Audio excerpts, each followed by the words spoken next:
Good morning, good afternoon, good evening, fellow Toastmasters and friends of Leadership Speak Toastmasters. I am Hannah Schmidt, and will be your Toastmaster for today. A warm welcome to our meeting number 24 already. Wow, we're having a captivating, fascinating, and exciting theme for today, seeing the possibility. And an even very appropriate and fitting word of the day, choice. Therefore, the choice is yours to see the possibility in whatever you are trying to achieve today and on your way forward.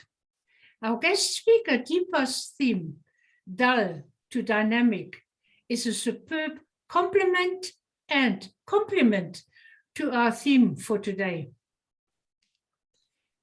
Toastmasters provides a supportive and positive learning experience in which members are empowered to develop communication and leadership skill, resulting in greater self-confidence and personal growth. Leadership Speak is a premier club for experienced Toastmasters to become better and self-directed leaders with the 4 core values: integrity, respect, service, and excellence. I now have the honor in introducing to you our Toastmaster of the day, Mary Lou Azan. Mary Lou has been a Toastmaster since 2018 in various clubs. She served in various roles, including Treasurer, Vice President Public Relations, Vice President Education, and President. She joined Leadership Speak and is serving as your treasurer. Please help me welcome Mary Lou as your Toastmaster of the day. Mary Lou, the virtual stage is yours. Thank you, Hannah. Welcome, everyone, to another wonderful session of Leadership Speak. As Hannah mentioned, today is about seeing the possibility. And as we ask, when last have you taken a few minutes just to think, is this possible? And questioned the world around you. As we move forward with our meeting today, our grammarian will be Peggy Onlop. Peggy. Thank you, Marianne. Well, as Hannah mentioned, the word of the day is choice. That may sound like a very common word to use, but I think it's a really important one because sometimes we forget that we all have a choice as to how we show up, whether it's at an event or just when we're talking one-on-one with somebody. So try and use choice when you're speaking today. And even if you're not speaking today, think about the word choice and know that you have some responsibility and some choice over your own actions in your own life, and even to some extent how other people can treat you. So the meaning of choice, the act or instance of choosing, selection, an alternative. Oh, thank you. And I don't want to miss thanking Marianne for sending me this wonderful background with the word of the meeting on it. So thank you very much. And back to you, Madam Toastmaster, Mary Lou. Thank you very much, Peggy. And up next is our timer, who without we would be off track. So I'd like to welcome our timer today, Bud Brahm.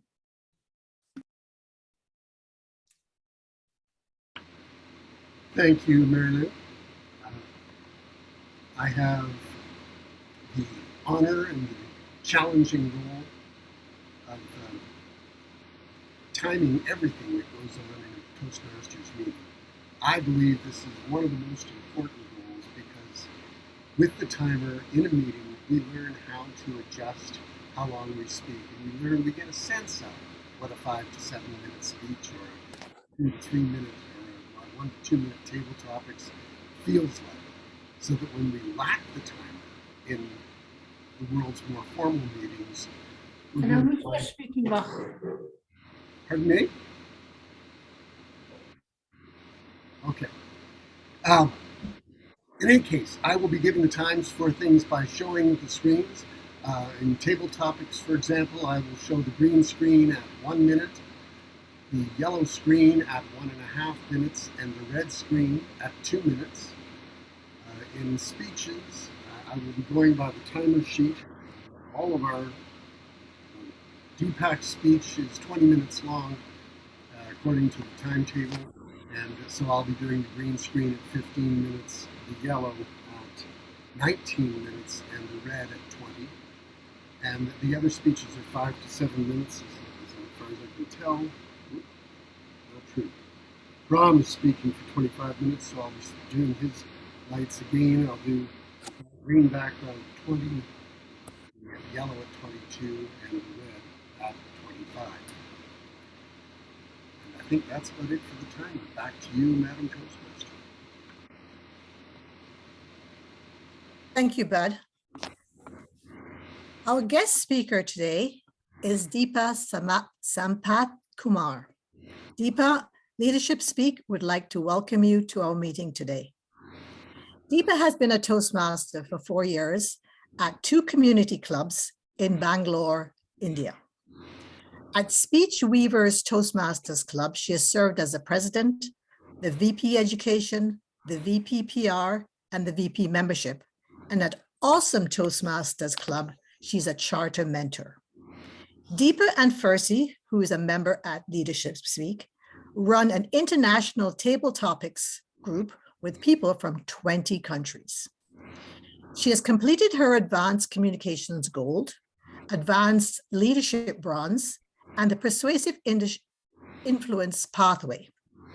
Along the way, she has accumulated a number of awards, including the Master Mentor Silver, the Triple Crown 3 times, the Area Table Topics for 3 consecutive years, and was a finalist in a division evaluation contest. One of her challenges was vocal variety, as English is not her native language. Over time, she picked up and practiced techniques that work. She now helps others to improve their vocal variety in their speeches. Deepa will be giving us an educational speech, and there will be no evaluation. The speech is 15 to 20 minutes. Timer, green at 15, yellow at 17, and red at 20.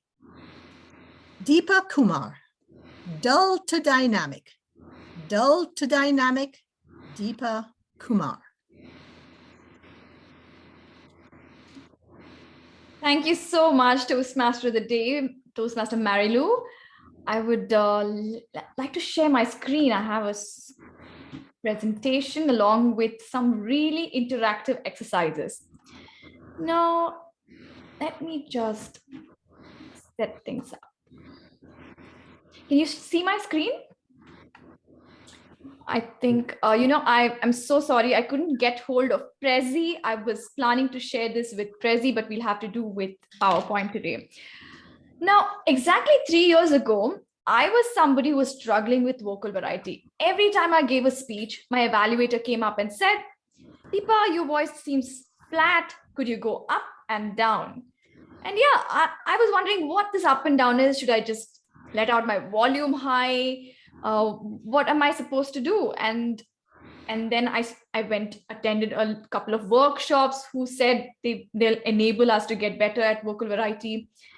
And slowly, it took me around 2 years to be able to get really better at vocal variety. And it doesn't help that my mother tongue is not English, it's Kannada. So I come from the southern part of India. So I'd like to know how many of you here in the audience struggle with vocal variety. Raise of hands. Yes, I see them. 1 second. And well, I was hoping for Prezi to save me anyway. I can see a couple of them. So now let's go ahead with the presentation I wanted to share with you all. I've set aside some exercises and to discover in the process how we can incorporate vocal variety into our speeches. Now, before we begin with anything, I'd like to ask somebody here to unmute yourself and define what voice really means. What does voice mean? Toastmaster Hannah, what do you think voice is?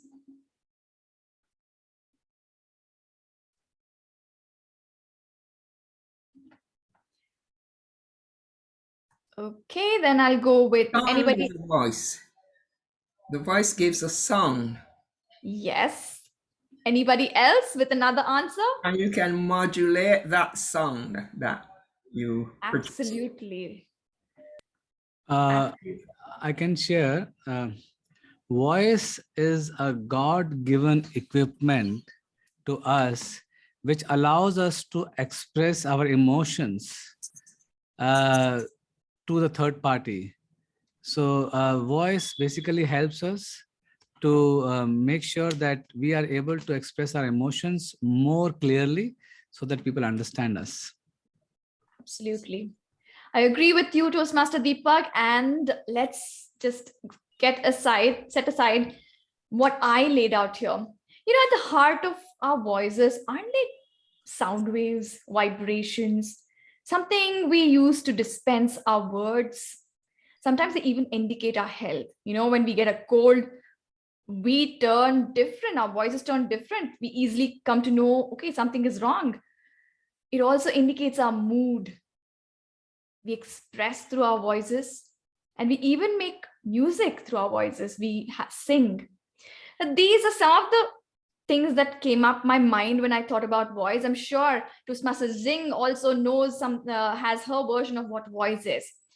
Now, it's all unique. We all have different unique voices. If somebody doesn't share the video and just speaks, we still know it's Toastmaster Meena or Toastmaster Yon there, because we are unique. And this is our vocal cords.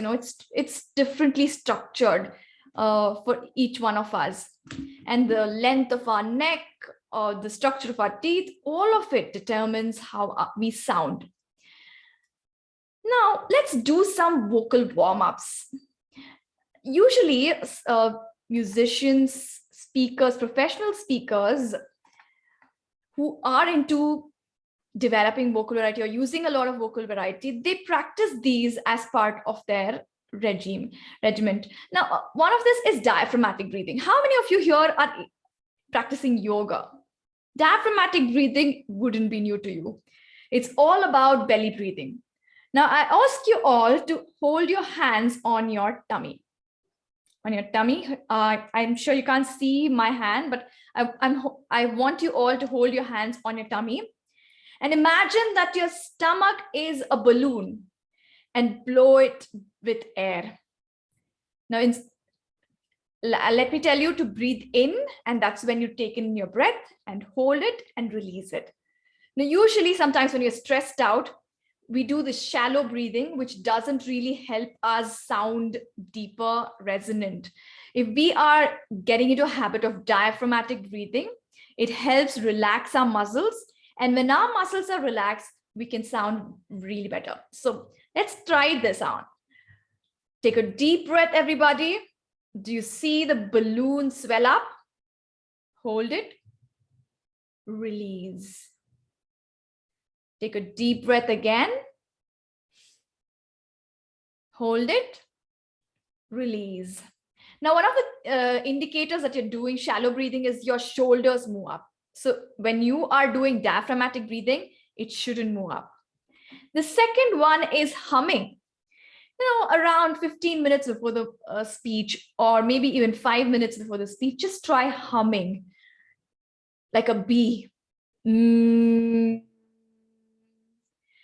you do that with me right now? One of you can do it yourself. Hold your hands on your cheek and hum. Put your hands on your neck.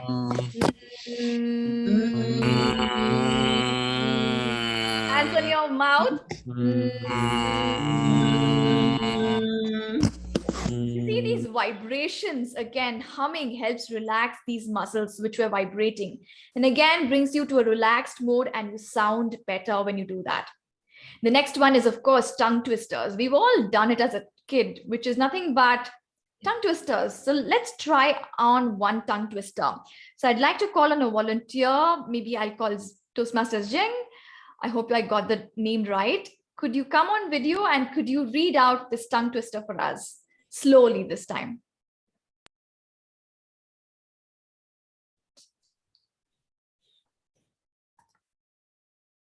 Or shall I go with somebody else then? Toastmaster Peggy, would you like to go for it?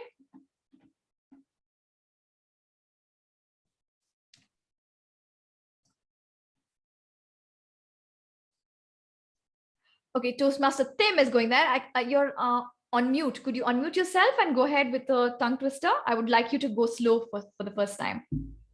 For everyone, red leather, yellow leather, red leather, yellow red leather, yellow, oh geez, yellow, red, yellow leather, red.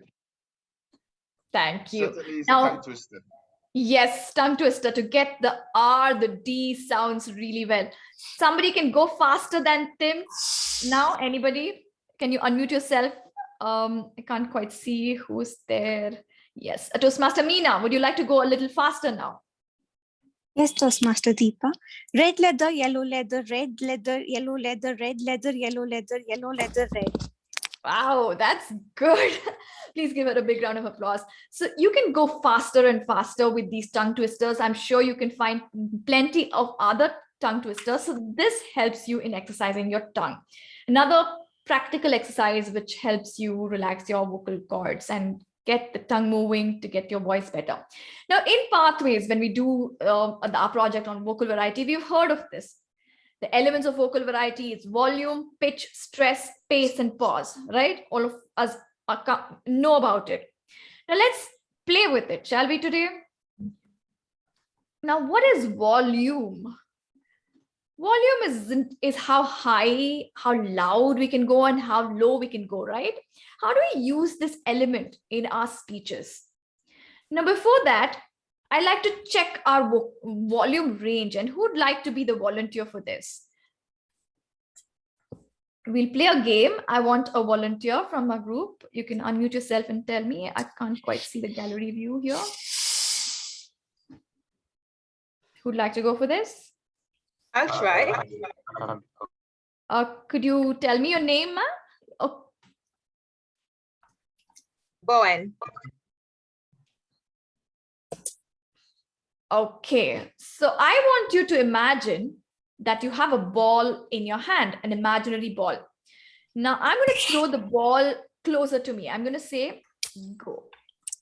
And I'm going to throw it a little farther and I'm going to tell, go. I'm going to throw even farther and I'm going to scream out loud, go, go. And if it's closer, go. So make this imaginary ball go really close to you, like you whisper, go. And then go middle. I want you to explore how low you can go and how high you can go in terms of volume. Shall we do that? Did you get the instructions right? Certainly. Okay. Let's have you do it. Tell the word go to the imaginary ball in your hand. Go. And let's see how far, loud and how soft you can go. Go. Go. Go. Go. Go. Go. Brilliant. Thank you so much for attempting this. I hope there weren't any pet dogs next to you freaking out, but well done. So sometimes we are told our voice is softer, our voice is a little louder. So this is something that we can do at home and see how low we can go and how far, how loud we can go. And we can use this in our speeches also, for example, how do we use the louder volume? Now, take an example here on the screen, the sentence. This is very important. Very important. You see, I raised my volume on very important and also changed the tone of the voice. This is where the higher volume is played into picture when it comes to vocal variety. Now, what about the softer one? Where do you go soft? I'd like somebody to try. Would anybody like to try this sentence? Now, all I want you to do is the last sentence. I want you to whisper the last sentence. I want you to go normal for the rest of it, and I want you to whisper the last line. For example, I'm just going to read it out. You can do it again. I went around the rooms, searched the living room, went into every cabinet, and I finally found the diary. Would anybody like to go with me like that? Toastmaster Deepak, would you like to go for it? Yeah, sure. Why not? I went around the rooms, searched the living room, went into every cabinet, and I finally found the diary. Yeah. So you see, this is the power of whisper, wherein you're getting the attention of the audience and telling that, hey, this is a secret. So this is how you play with the lows of your volume. Good job, Toastmaster Deepak, by the way. Let's go ahead with the next one, pitch. This is the most difficult to master, I must say. Pitch is how high you sound and how low you sound. I mean, the shrillness. Generally, to make it clear, men have lower pitches, females have higher pitches. So how shrill you sound, how deep you sound determines a high or low pitch. Now, in pitch, we have something called intonation. Now, I have written down 4 sentences. It's all the same sentence. I am tired. And I've capitalized the word tired. Now, I want volunteers again, if there is, and I want you, the first person, to just go monotone on this. So let me search for people there. Okay, I call Toastmaster Mariana. The first sentence in a very monotonous voice. I am tired. Great. That was the monotonous voice. Who would like to go and feel the word tired and imagine you had a very long day. You're extremely tired.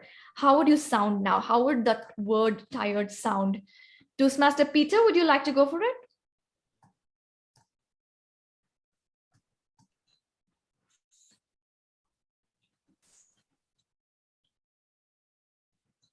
I am tired.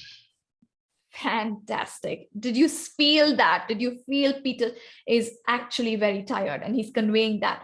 Then the third sentence, I want somebody to tell the same sentence, but now it's not that you're tired, but it's somebody is annoying you and you're clearly annoyed. Show that annoyance in that keyword, which is tired. Who'd like Toastmaster DTM Brahm? Would you like to go for it? How annoyed are you today? Let's see.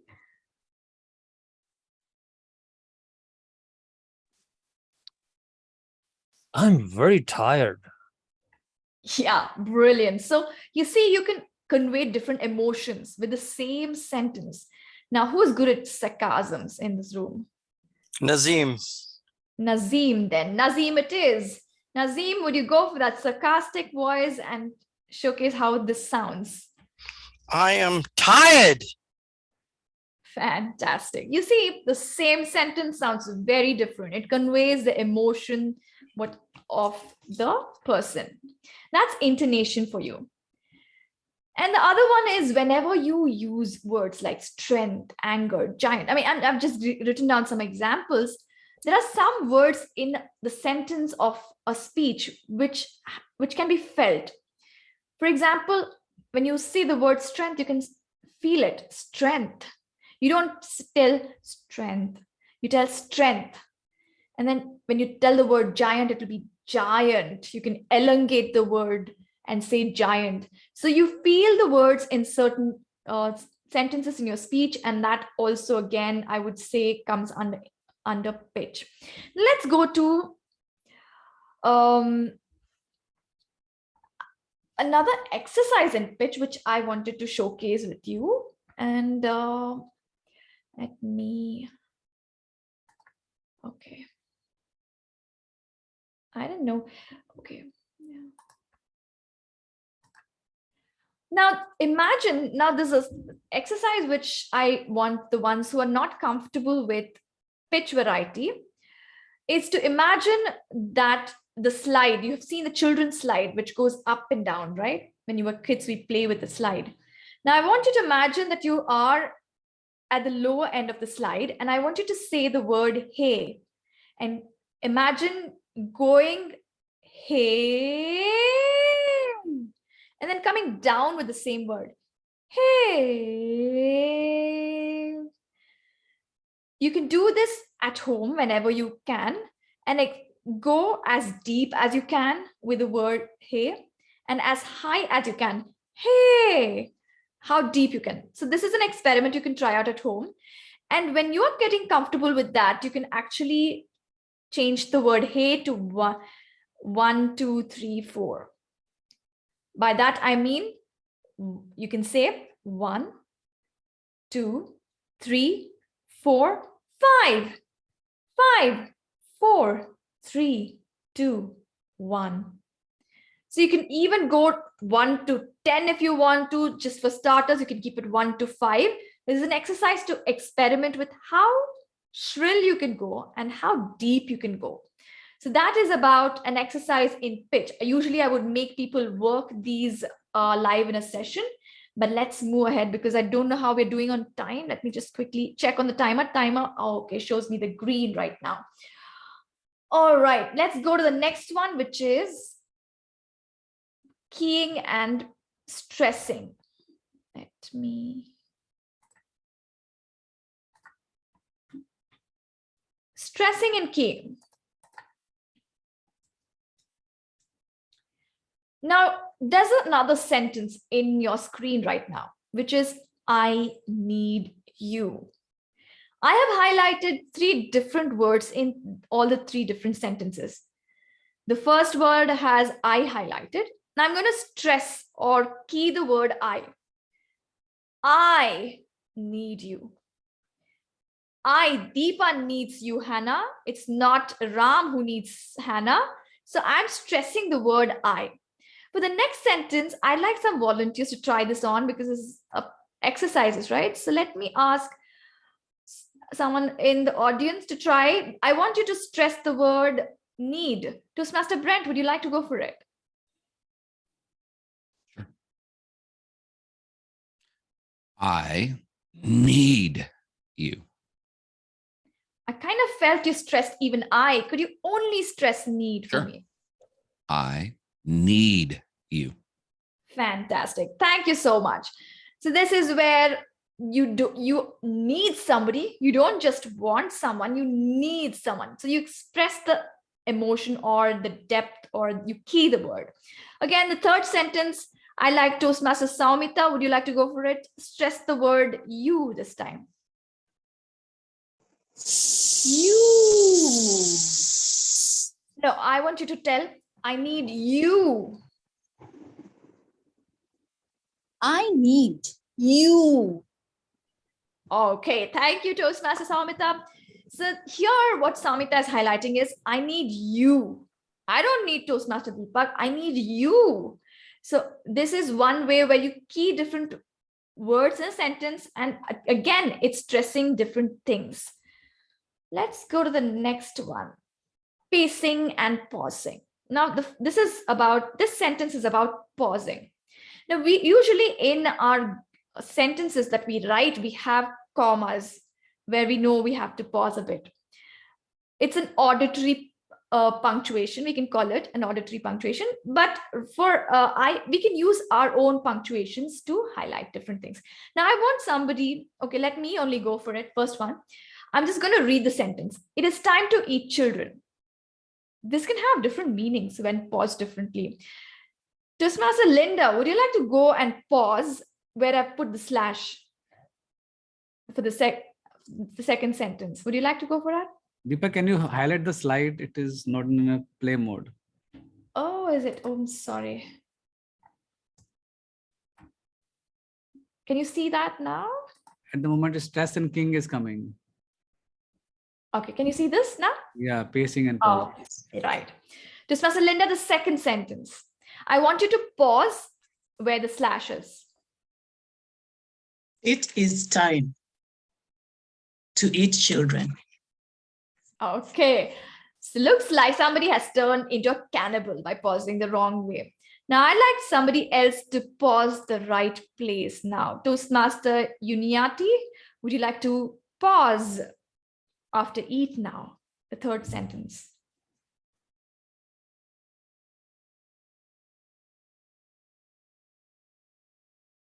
You're on mute. Could you unmute yourself?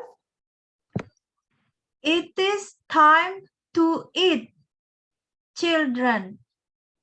Yeah, it sounds a lot better than last time, which means it is time for the children to eat. So that is what a difference with the pausing makes. It makes a huge difference. So sometimes it can convey a whole new different meaning. So I use a slash in my speeches to separate where I have to pause. Now, usually to add dynamics to your voice, we need to vary the pacing. Sometimes we need to go a little faster with a few sentences. Sometimes we need to go slower with some sentences to highlight them. That's about pacing. And also we can work with shorter pauses and longer pauses. Here, for example, I've marked the whole sentence. This is the address of Steve Jobs at Stanford University. I've marked it with slashes, a single slash for a short pause and double slash for a longer pause. So that's something that you can do when you're giving prepared speeches if vocal variety is not something that you're very good at currently. Let me read out, and I'll ask for, since we don't have time, I'll just read it out. Your time is limited, so don't waste it living someone else's life. Don't let the noise of others' opinions drown out your inner voice. And most important, have the courage to follow your heart and intuition. They somehow already know what you truly want to become. Everything else is secondary. So you see how I used short pauses and long pauses in a speech. And similarly, when you try this out in a bigger speech, you can use all kinds of markings in your speech. Where you have to go slow, you can highlight it with red. You can even make it bolder where you want to stress a word. So these are some things that I have used. You can custom make your punctuation marks for a speech. That said, if you continue to do that and go against your comfort zone, if vocal variety is something that's challenging you, you will get it eventually. For me, there was a point wherein I tried, I had a very flat voice. I was trying this deliberately and I sounded a little preposterous. I sounded a little fake for maybe even a year or so until I got the rhythms right. I got the pitch right. So it's a process that one has to go. One has to be willing to go through that uncomfortable journey where we might sound really weird at times, but then we get hold of vocal variety. So that's my journey. I hope you all learned something, tried out a little exercise here and there about pitch, volume, pausing, pacing, learned about how I punctuate and how you may use punctuations in your speech to mark your audios. That's it from my side. Dull to dynamic. Hope this was useful. Thank you, Deepa. That was a great speech, and thank you very much for sharing those very interactive training tips, because I think that will be something that's very useful for all members. I know some people raised their hands and some didn't, but yeah, vocal variety is something that will bring great sort of impetus to your speech. Thank you again. Our next speaker for today's agenda is Francoise Bowen. Please help me welcome Francoise Bowen, who will be giving us a speech on the Strategic Relationships Pathways Level 1, Module 3, Introduction to Vocal Variety and Body Language. Her time will be 5 to 7 minutes. Francoise's speech will provide a glimpse about using wisdom in life. Today, many live on feelings and emotions, hence the battle of anxiety attacks. Wisdom is far more precious than rubies, and you cannot go wrong with wisdom. Her evaluator today is Fabiola Cleofa. Fabiola, please give us our evaluation criteria for Francoise's speech.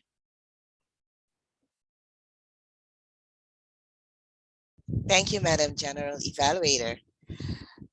Indeed, today's speech going to be given by Toastmaster Francois. She will be focusing on vocal variety. It is the choice that she is making because this project is Introduction to Vocal Variety and Body Language. Throughout her speech, she will be focusing on this, and at the end, I will be giving her some feedback on how she presented. Back to you, Madam General Evaluator.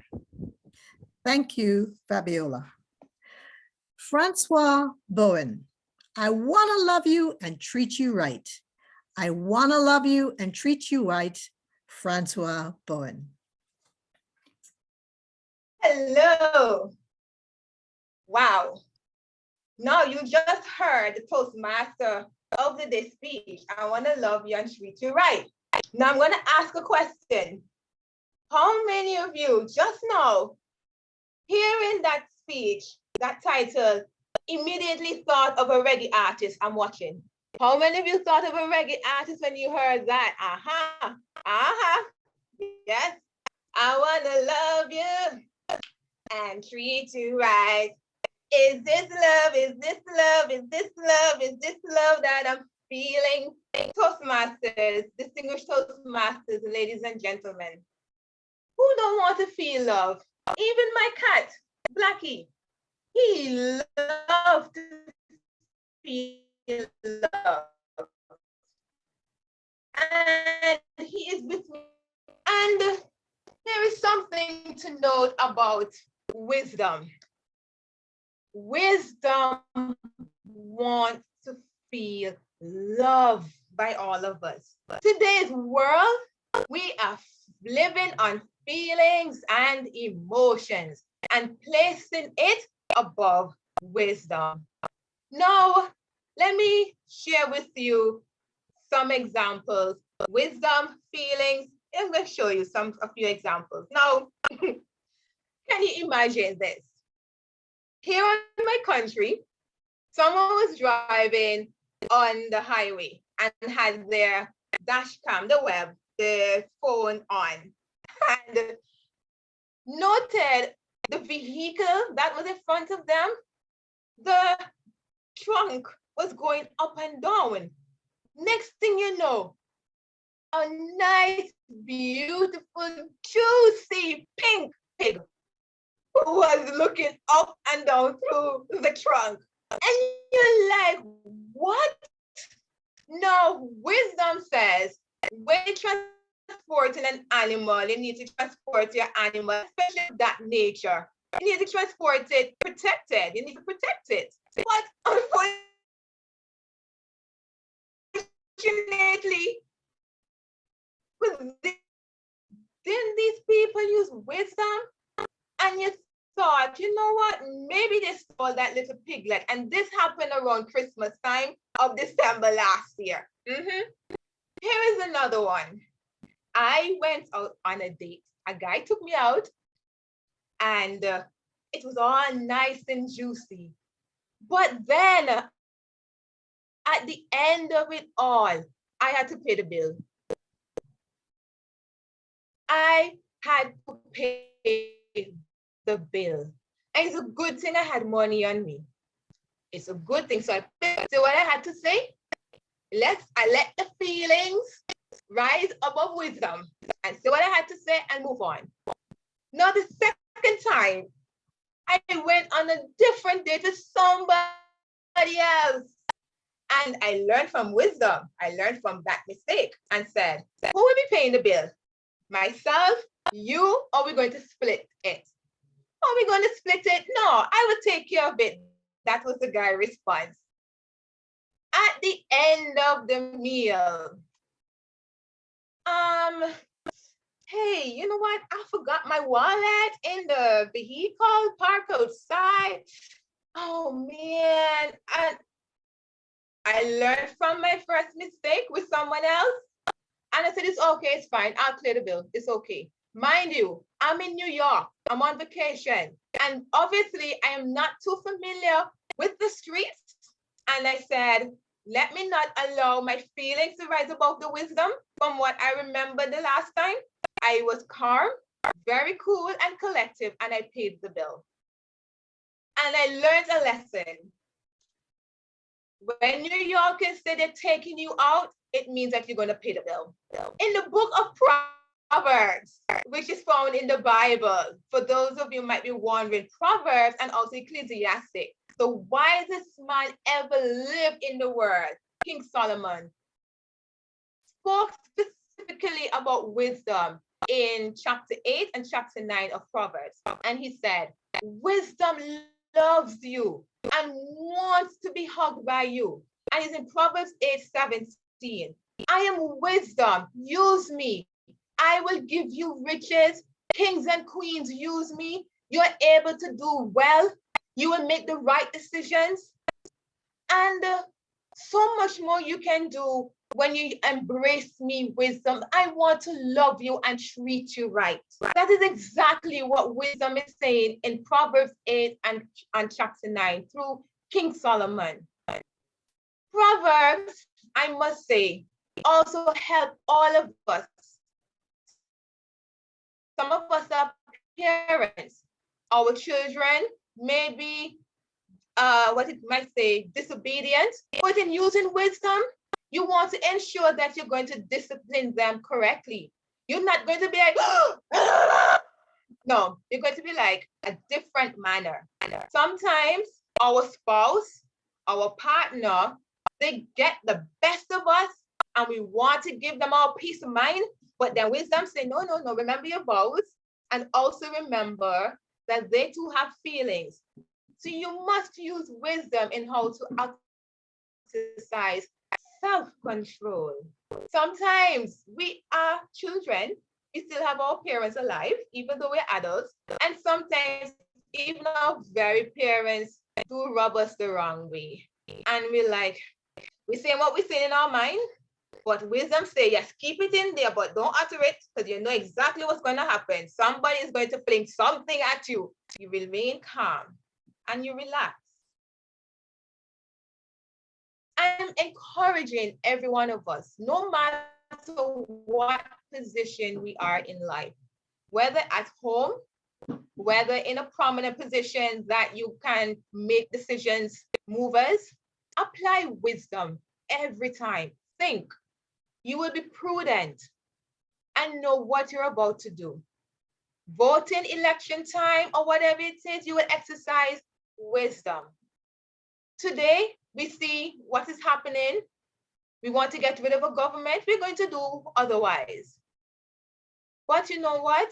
We that know well and know better, we will embrace wisdom and let her love us and treat us right, because at the end of the day, we want, when we're among our peers, they can say, you know, Toastmaster Mary Lou, she know how to exercise patience with that disgusting neighbor dog. Or Toastmaster Bud, he definitely know how to use his wisdom when he's on the street, relaxing among young people who want to do otherwise.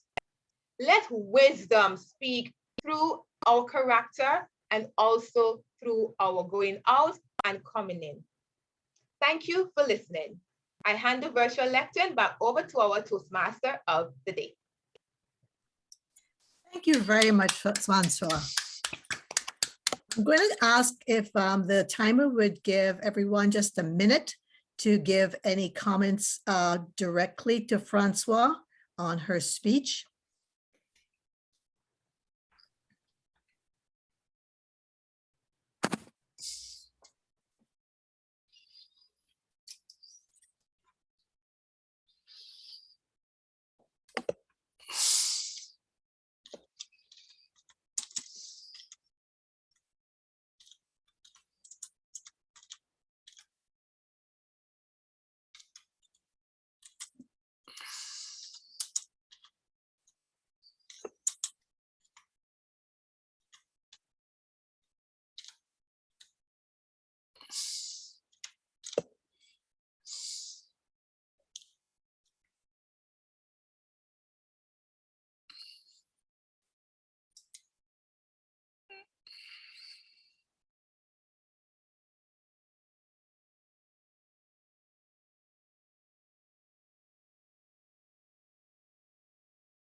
Thank you, Bud.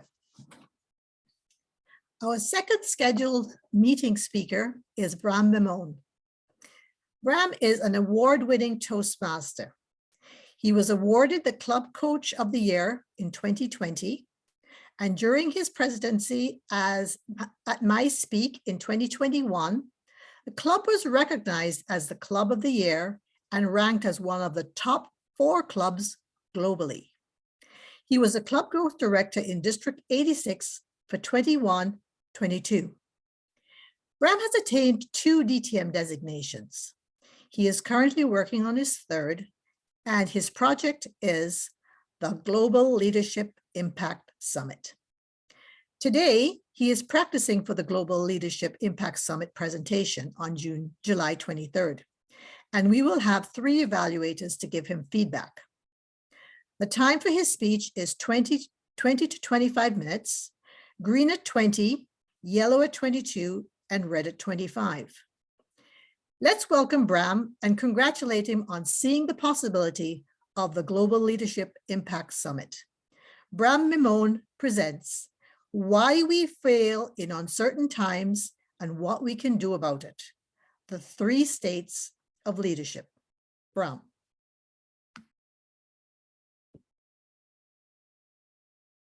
Have you seen the dashboard recently?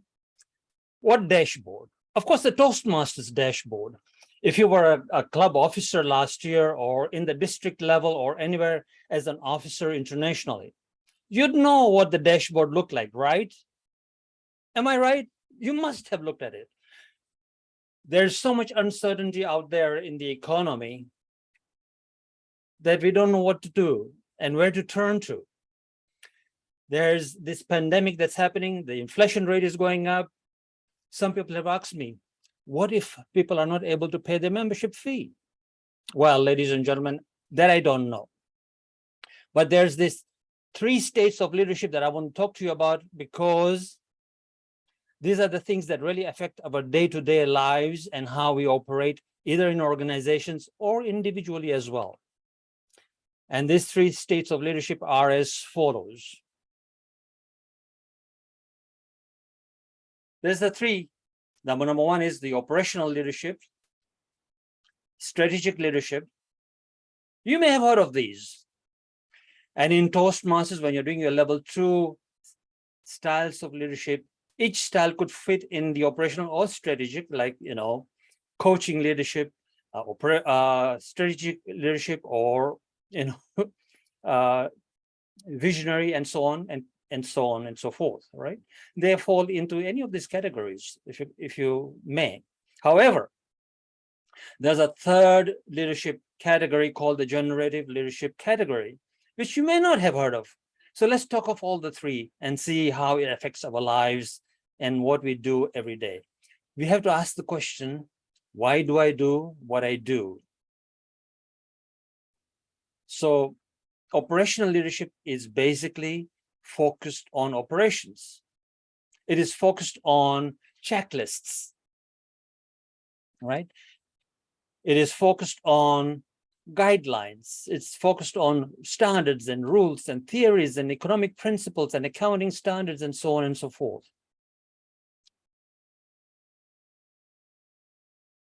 Now, with such a paradigm where it's fixed, what happens is that we get a fixed way of doing things because it is all supposed to be on a checklist. We have targets to meet because there are fixed targets that we're given every year. If you are working in large organizations, you'll know that. If you're a club officer, you'll know that you created the club success plan. There were targets that you created. And then you gave it to your club, say, here's your targets. The most common thing you may have heard, or you may have said it yourself, sometimes I say it myself, we have always done it this way. Because it's operational, it's on the checklist. We've always done this checklist. It's always done this way. Things are slow to change in an operational manner, and it thrives on certainty. There has to be a great amount of certainty with what's on the checklist and what's going on out there. Now, did you get that? There has to be a great amount of certainty, which means when there's a pandemic and clubs moved online, the checklist, you all used to the physical checklist of physical meeting, laying out the tables in a certain manner, laying out the chairs in a certain manner, greeter at the door, shaking hands, hugging your friends, and suddenly, I mean, those were not on the checklist, perhaps, hugging your friends, but you did that. Then you went to the bar afterwards, not on the checklist, but you did that. And so what happens is when there's something on the checklist that is not out there, chaos begins to happen. Members start to leave because they don't know what else to do. Clubs begin to shut down. I know in my district, there was a very prominent club that didn't want to go on Zoom. They threw up their hand, put the papers in and said, we are closed, period, gone. Club that had been thriving for many, many years, just like that. That's because it's operational thinking. Now, you may have seen this wonderful gentleman if you watch TED Talks. This is the one, he is Sir Ken Robinson, one of the most watched TED Talks ever.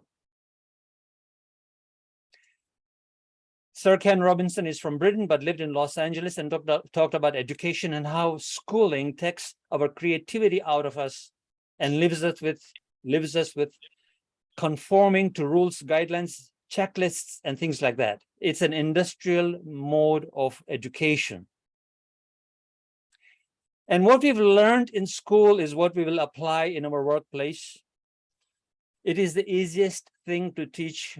It is the easiest way to convey. It is the easiest way in a top-down authoritarian command and control way of doing things, because the top thinks they know everything, and then here at the bottom you're supposed to be doing this, and you'd better do that.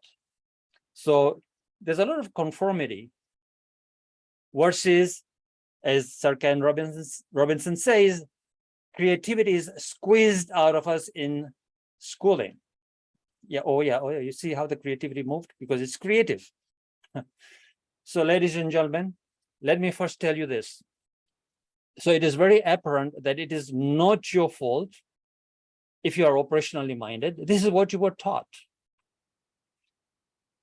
There's lack of imagination and creativity. There's a tremendous amount of potential in a human being that is not released, that is not understood, that we don't know what to do with. We may have that existential angst from time to time, but we don't know why it exists. And we don't ask the question, why am I doing what am I doing?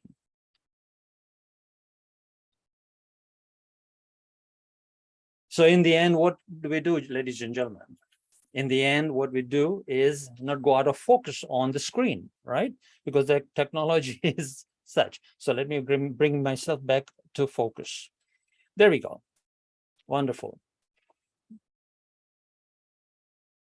My camera is set. Now, in the end, what we'll do is we will act from what we are familiar with, and what are we familiar with is what we were taught in school. And what we were taught, we will understand and we'll protect that thing that we've understood, and we will defend it with all of our might. And that's why things happened the way they happened during the pandemic, because we didn't know, we were not exposed to anything else. We were exposed to the checklist way of thinking. We've been trained that way, you, me, and every one of us. And that's what happens.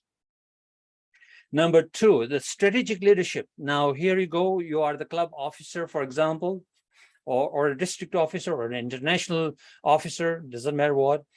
In Toastmasters world, starting in May or even June, you begin to create success plans. Whether at the club level, area level, division, district, international level, you create success plans. At the club level, the 7 officers sit around the desk, right? They meet and they say, okay, what shall we do? The 7 officers, or the 7 samurai, if you wish, or the magnificent 7. They've been voted in by the club. All right, let's make the club succeed. Did we get 10 DCP points last year? Were we distinguished? Were we presidents distinguished? So they create a strategy. Now we are all operationally minded, and suddenly now we have to think strategically. So we are called to do that.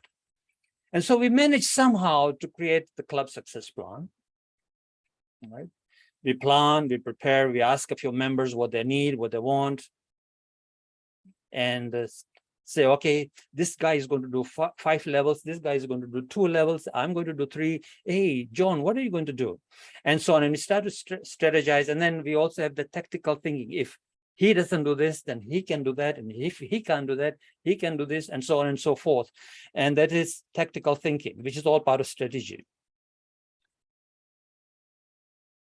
What we do is we take this piece of puzzle that we have, and what we've really done is, in the end, we've moved the pieces of puzzle around, right? Whether it's in Toastmasters or in large organizations, they move the pieces of puzzle around, they wrap it up in a different wrapper, right?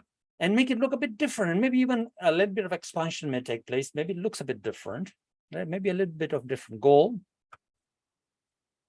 And then we take this new looking puzzle, or we think it's a new looking puzzle, right? And what do? We give it to the operational guys who have a checklist. Now you've given them a new strategic plan based on the pandemic, perhaps, based on new ways of doing things, based on an online environment. And what happens is they look at the checklist, they look at the pathways. The pathway says, do a speech. Some of the pathway speeches are clearly defined as being in a physical space.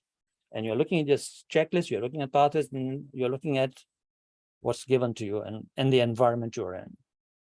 And it doesn't work. And when it doesn't work, well, guess what happens?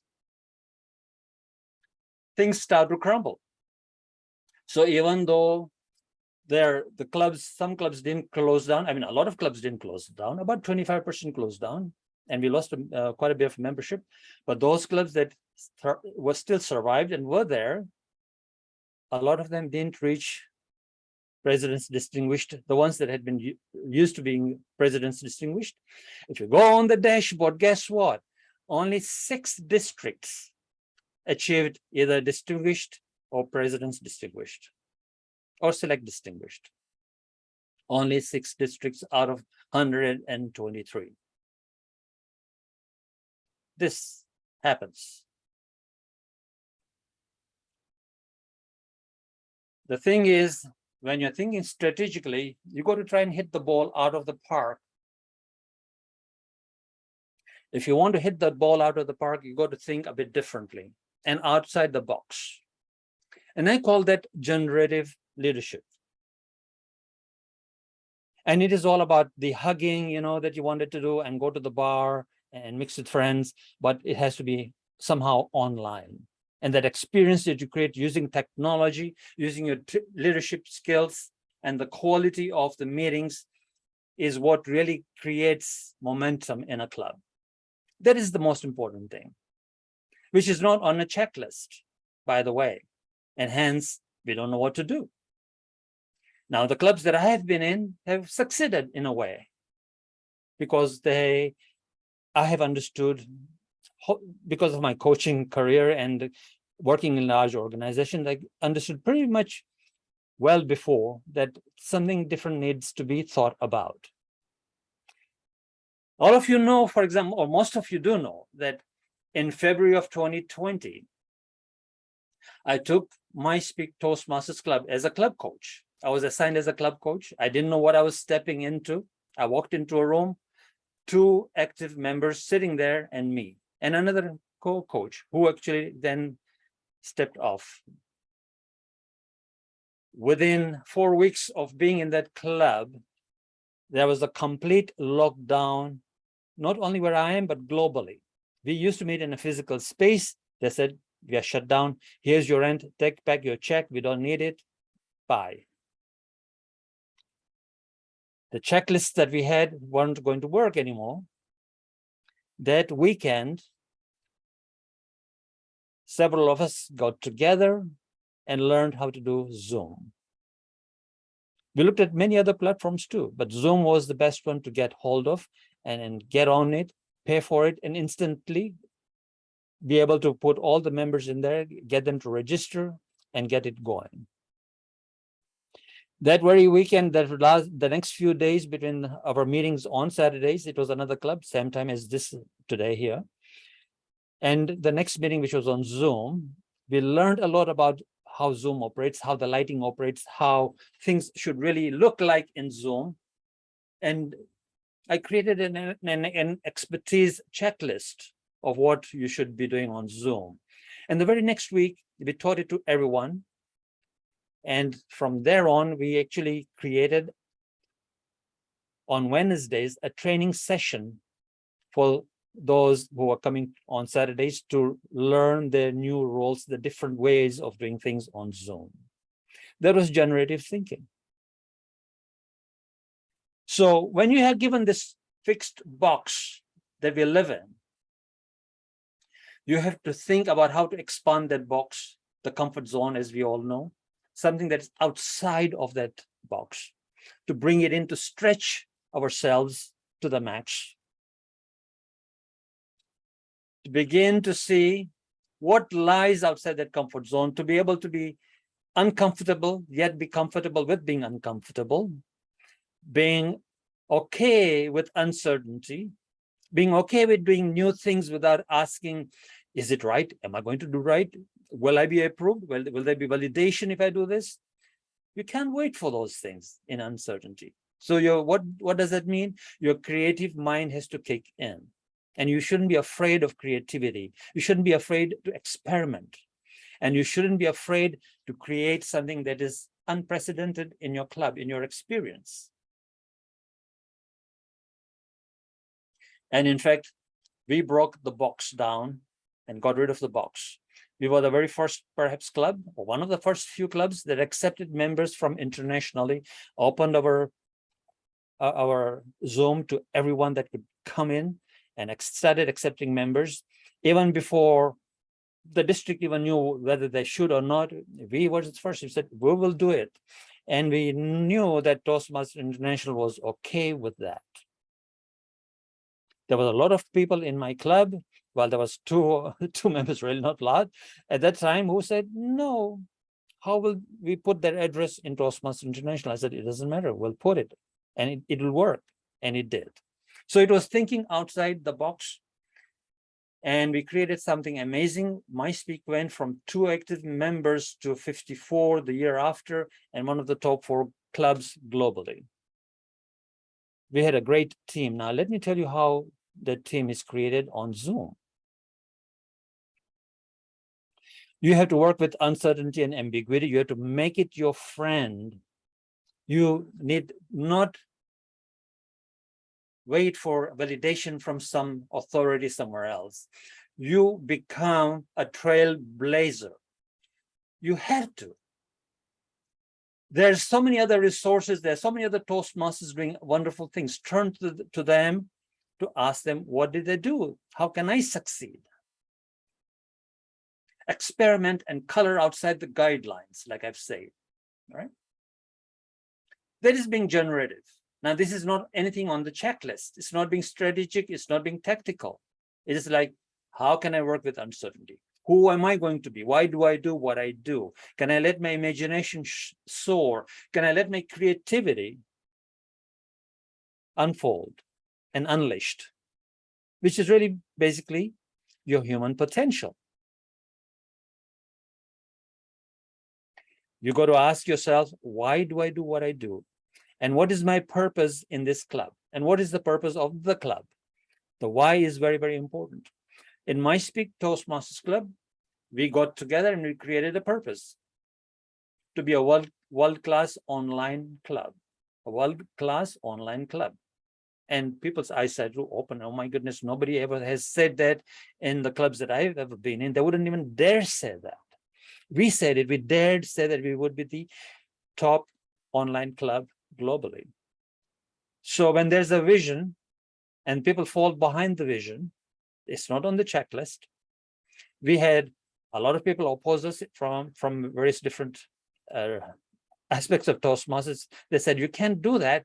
We said, no, we can. This is our club and we can do it. We are thinking creatively and thinking outside the box. Sure, we do have a club mission, which is Toastmasters mission, and we do adhere to that. We do adhere to the 4 core values of Toastmasters, but we also have our own why for existence, and you cannot stop that. We made sure that all members are self-directed, and in leadership speak, we are making sure that our members are self-directed. And the number one thing is to serve. We are not doing this for status. For those of you who come into this club at any time, you will not know who the president is. Normally, you will not know who the president is. We don't announce the president or whatever, unless there is something key to be discussed by the president. It's all about service, it's not about status. Everyone is a presiding officer in this club. It's not only one person. Everyone has the vision. Why? Everyone has their own vision. So the vision is always present to guide us. And if there's any disagreement, it's like, does it adhere to the vision? And the most important of all, connect. It is very, very important to connect with your fellow Toastmasters. Now, if you look at the screen right now, you'll see so many different squares along the screen. All right. And there's perhaps, let me look at the number here. Today we have 31 people on the screen. And there's 31 squares on the screen, and they're all isolated. And members in the club, when the brand new member joins, right, they might get to know the VP of Education, they might get to know the VP of Membership. But they will not get to know anybody else. So that we are encouraged to connect with the new member.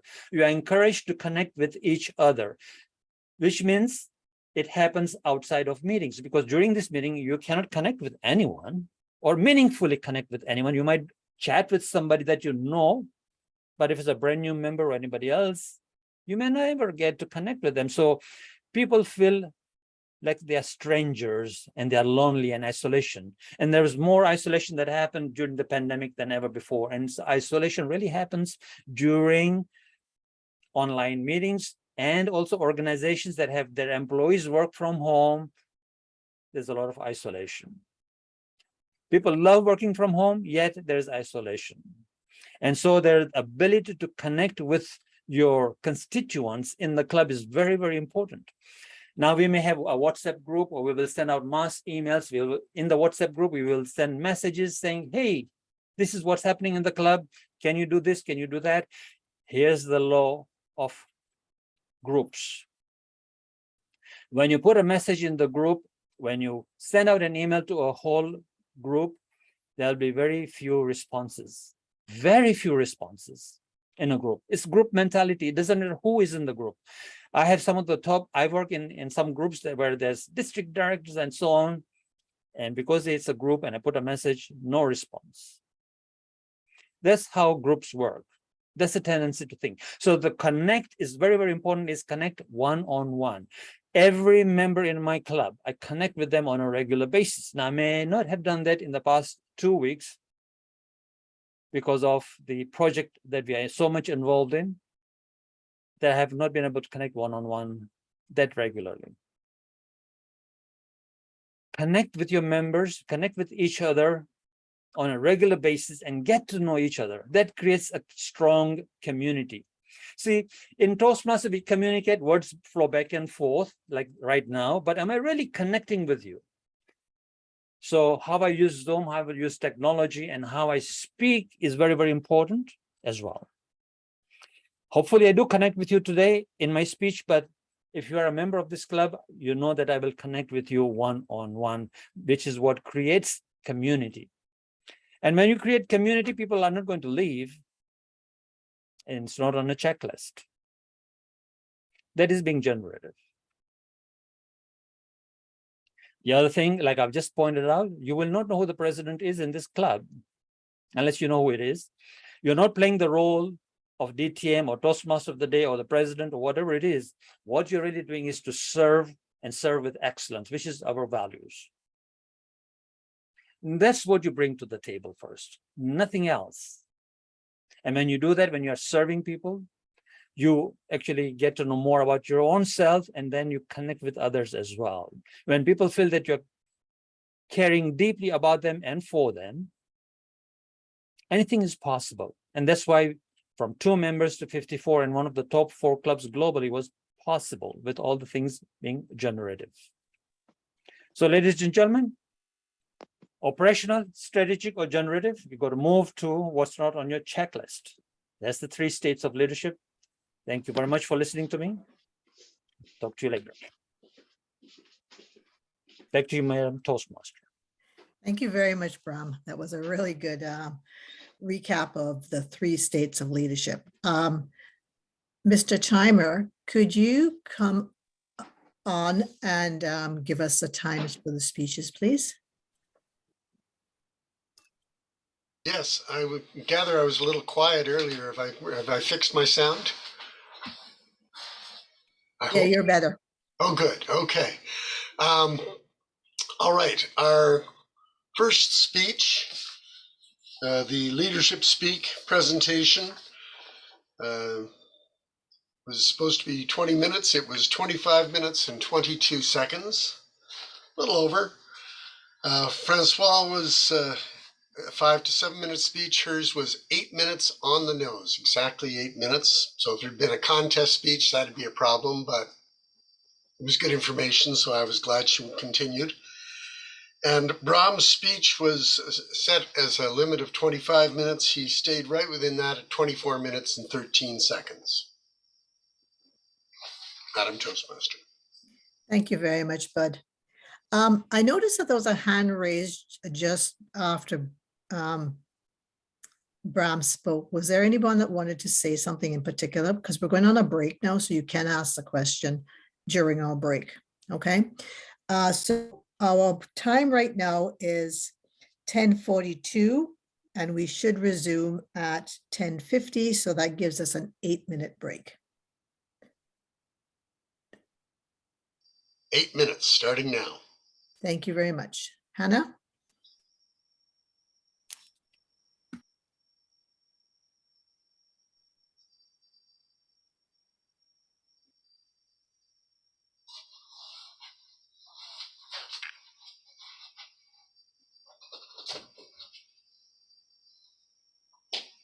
I get to see some faces here, finally. Ram, you're here. That's nice. Thank you. Likewise. Sumita, yeah, go ahead. Likewise to see you as well. Good. Sumita, I think it was you that raised your hand. Hi there. Yes, I am here after a long gap. I was here, I think, a month back or 2. So, Welcome, Sumita. Yes, BTM Brahm, great to be here. Yeah. It's a pleasure to be in this club, and it's great to see people joining globally from different areas, and equally the meeting standards are really good. So thanks for inviting every week, and it's really great to be here. Thank you. Let's see. It's Mo Mohammed. I just want to compliment Brahm for the second president. This is the second time I'm hearing him, but I like the idea of coloring outside the guidelines. Oh, I love that. I love that line. My little grandson, he does that all the time. He's so imaginative. I mean, this guy is Awesome. like a kid in a candy store. You give him something to play with, you're doing things with him, and he's all over the place. So that is what Toastmaster, Brahm has brought Toastmaster to a different level. Honestly, I've heard presentation for 33 years. I have speeches, I've heard all these things, but Picasso once said, do things differently. Do things differently. It's different times now. It is very challenging. So we have to use measures that challenges us first, family after, community third, and then now it's global. I'm so fond of seeing so many faces. I'm getting familiar with it's familiar ground, but yet I have so much to learn. And thank you, Brahm, again. And our other speaker, what's her name? Francoise. No, Deepa. Deepa. She was wonderful in vocal variety because I myself have to really increase my tonality. Thank you all again. Bye-bye. I'm going to be leaving because I'm packing for Cuba in the morning. Oh, good for you. All right, go for I it. am very busy. I took the time off because of my illustrious mentor. He's just creative. Thank you. Bye-bye. Bye-bye all. Thank you. I'd like to actually welcome Lokesh here. Hi, Lokesh. How are you? Hi, Brahm. I'm good. Thank you very much for having And me Lokesh here. will be joining our club in August. Oh, wonderful. Yes. Thank you very much, Brahm, for such kind of, I can say, building such kind of clubs where people can connect. I hear you loud, it's such kind of first time happening that people from across different countries, different places can join and come together and to discuss and to learn many things. So thank you very much for this.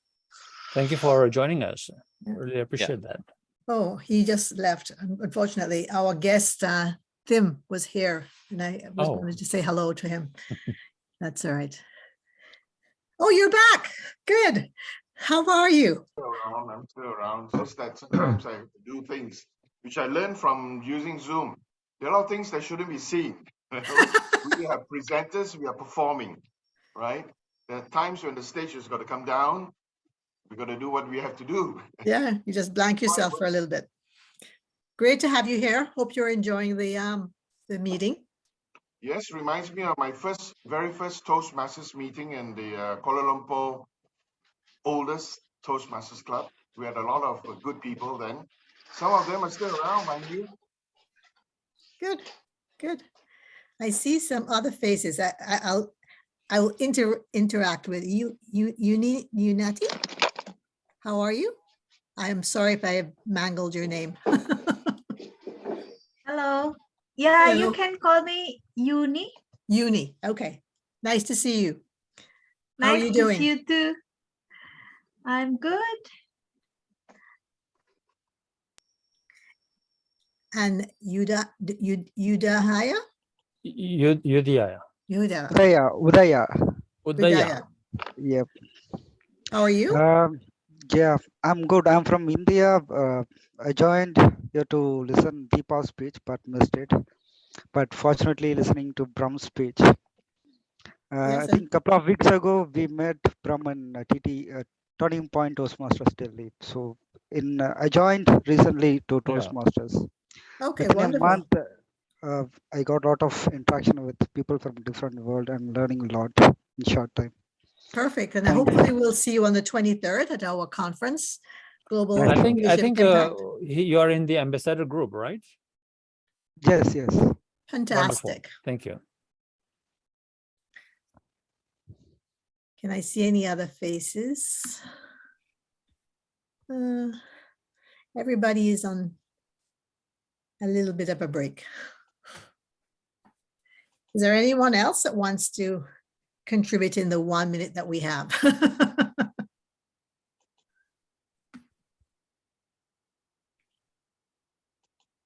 Yeah, hello, can you hear me? Zhang, Yeah, you want to say something? yeah, I want to share my feelings about this meeting. Go ahead. Yeah, because it's the first time for me to join a meeting, especially for the meeting with the foreigners. So I really got a lot of inspiring points and also a lot of interesting points during this meeting. Recording in progress.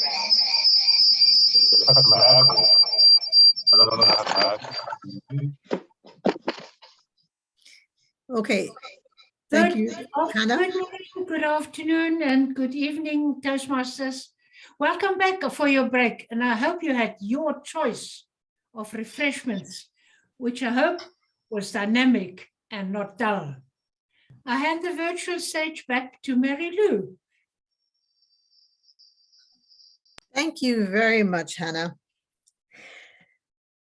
Choices, things we make.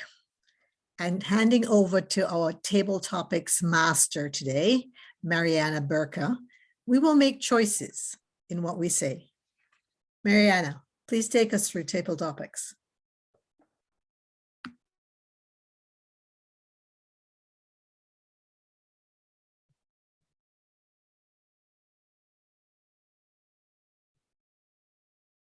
Mariana, you're muted. Thank you very much, Madam Toastmaster and fellow Toastmasters. So table topic is a space when we can practice impromptu speaking.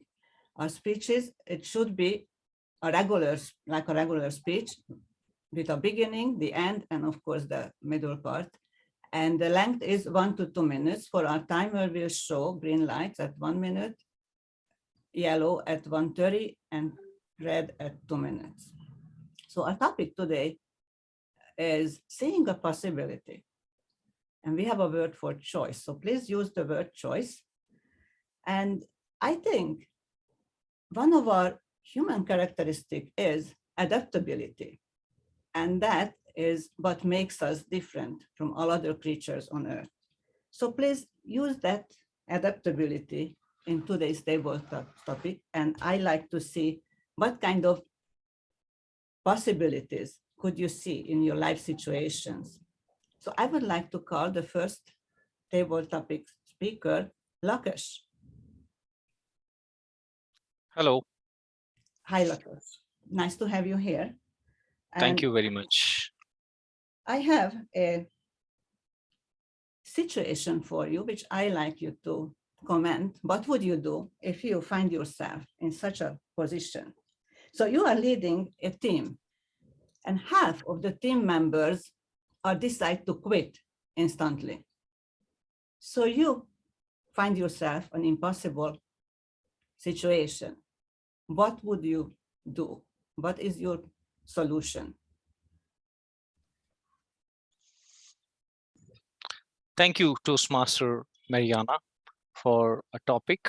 So half of the team member decided to leave. People have a choice. Everybody has a choice, but why people leave, that's more important. In this situation, I would like to dig down and would like to understand what are the core reasons for leaving.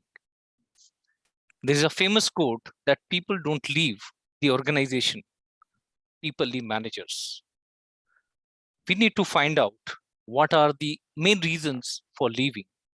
In such situation, I would specifically like to connect with those people who are thinking, and I'm sure there must be some strong reasons behind it. In fact, it happened in my own organization. People thought of leaving when I just joined a new team. There were a team of 10 people. And I heard that these are the high potential people. They have decided to leave, and anytime probably by next couple of months, they will leave it. I spent some time with them. I understood what are their motivation factors, what are the decision-making such key influential factors that basis on what they are deciding. And what I understood is the small basic things is the pain area. I observe as a manager, as a colleague, we have to be adaptable to different situations. The core issue was that they were not being heard. The previous manager used to find out fault in everything, and he never appreciated what is happening good. If things are challenging, people are taking time to perform, it's okay. But what are the genuine challenges? They are not recognized. Once they are not recognized, one time they can accept, 2 times. But if it is a daily affair, nobody would like to stay there. I understood, I empathize with them, And I started observing what things are good happening in the team, started complimenting them, and probably next 1 or 2 months has changed the picture with a basic connect, and rest was the change, rest was the history. People didn't leave. They stay till today. They are in the organization doing very good. So it's most important thing is connect with the people is most important, so that people are heard, people are motivated, people are engaged. So that's what I did in my life. What was I experienced, I shared with you. Back to you, table topic master. Thank you very much, Lakesh. You have a fully worked out plan. Wonderful. Hope we learned some from you. So our next table topic speaker, I would like to call Unita. Are you here? Yes. All right, Unita. I want you to tell us a story of yours when you find yourself in an impossible situation and you find a better way. You solved it.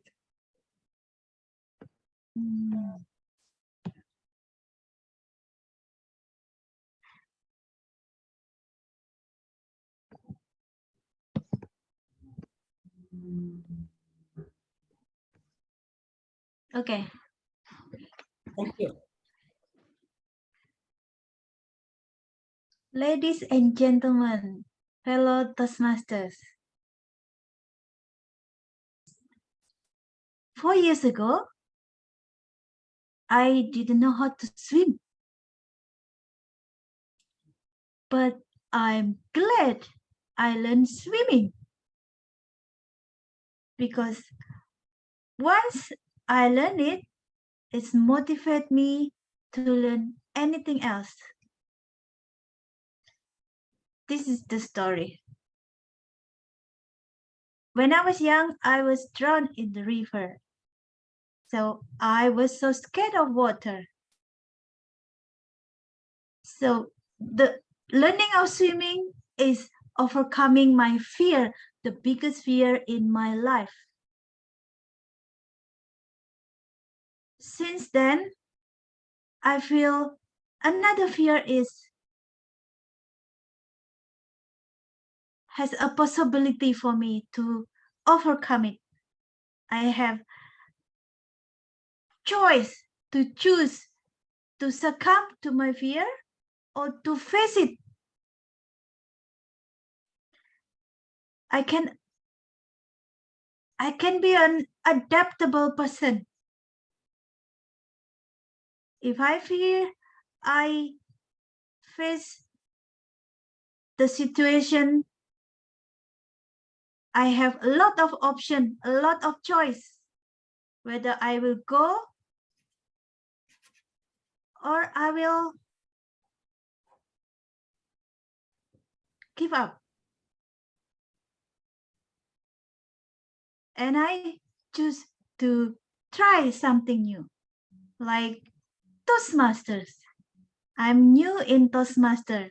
I was afraid of public speaking, but I face it by learning in Toastmasters, and I'm getting better now. I even able to present table topic this time. Thank you, and back to you, Toastmaster of the day. Thank you very much, Unita. Thank you. Our next table topic speaker is Sim Liu. Are you here, Sim? Thank you. I have a situation for you. So imagine that you are an equal partner in an enterprise and you decided to sell your share. You want to get out of it. You don't want to be there anymore. So you call a meeting. And before you can tell that to your partner, he says, I'm retiring. So now what?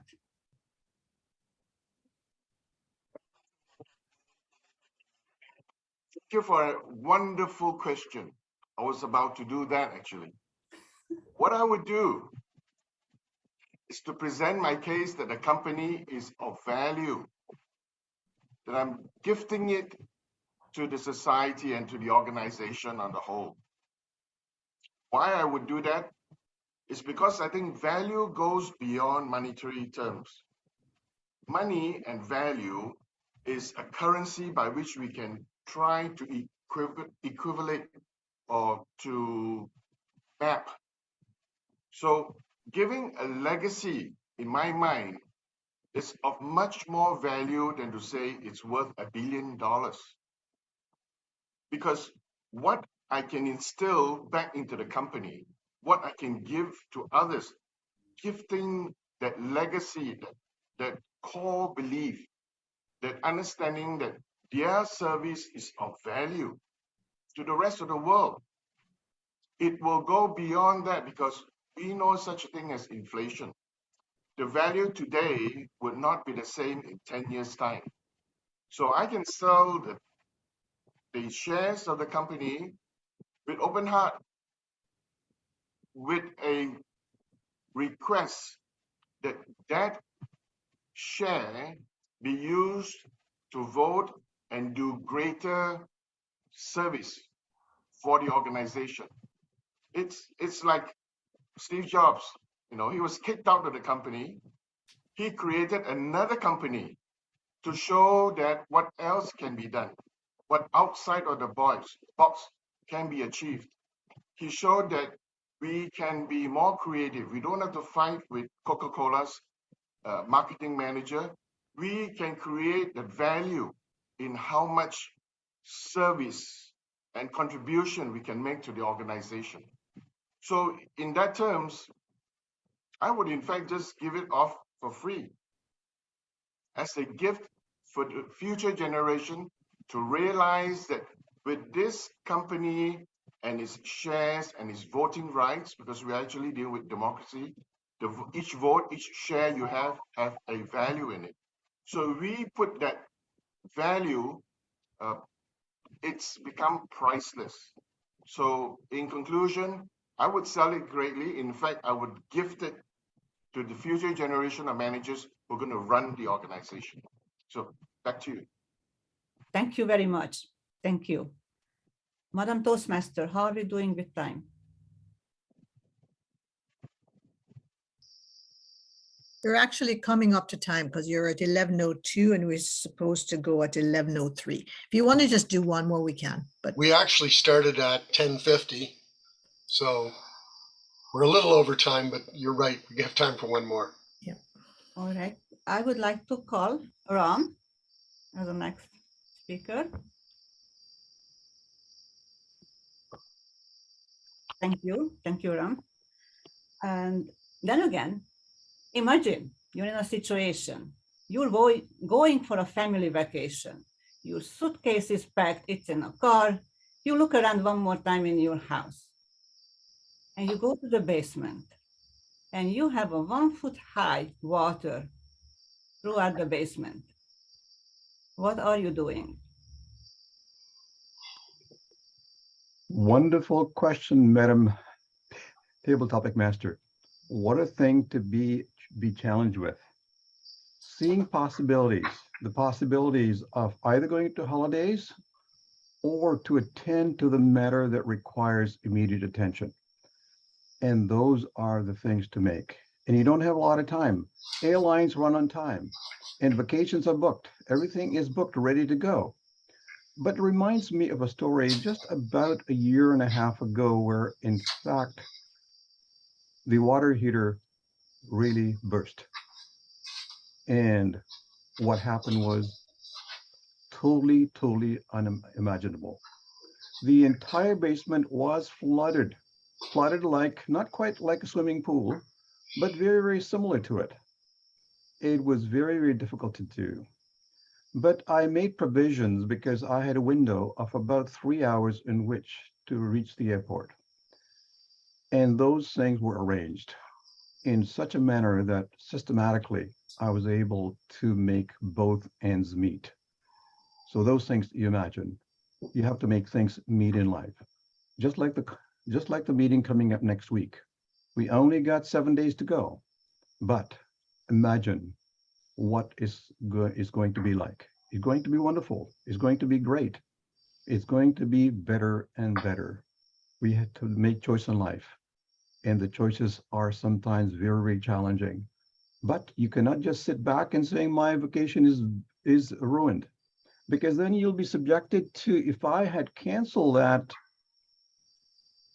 vacation, it would be very, very challenging. Why challenging? Because then I'll have to be confronted with the challenges of saying, insurance company, this is what happened.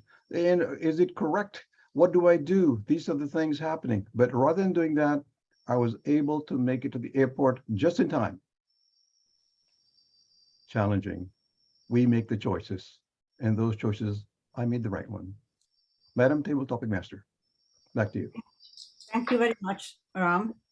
And that is our table topics for today. And I'm putting the names of the speakers in a chat, and we will launch the poll in 1 second.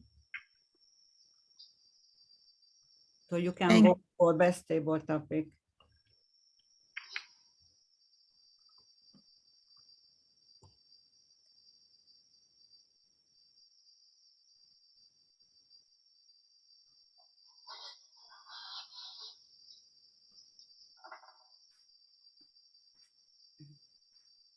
On the poll, oh.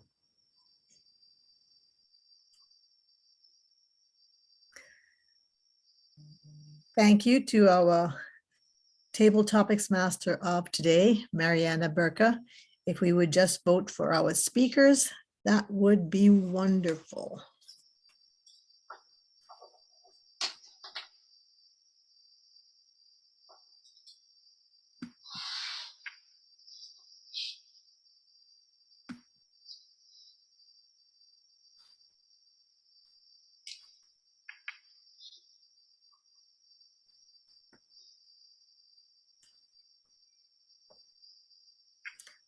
Are we good, Mariana?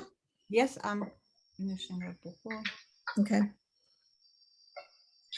Ooh, lovely. We have our table topics, Tim, at 33% and a double tie. Great job, everyone. So it was really close. Bud, would you please give us the times for our table topics presenters, please? Yes, I'm happy to do that, Marilu. The Lokesh spoke for 3 minutes and 4 seconds. He had a lot to say. Yunyati, I'm sorry, 2 minutes and 18 seconds. Tim, 2 minutes and 31 seconds. And Ram, 2 minutes and 18 seconds. Thank you very much, Mr. Timer. And now, to sum up our meeting for us and let us know exactly how well we did today, is Linda Adu. Linda.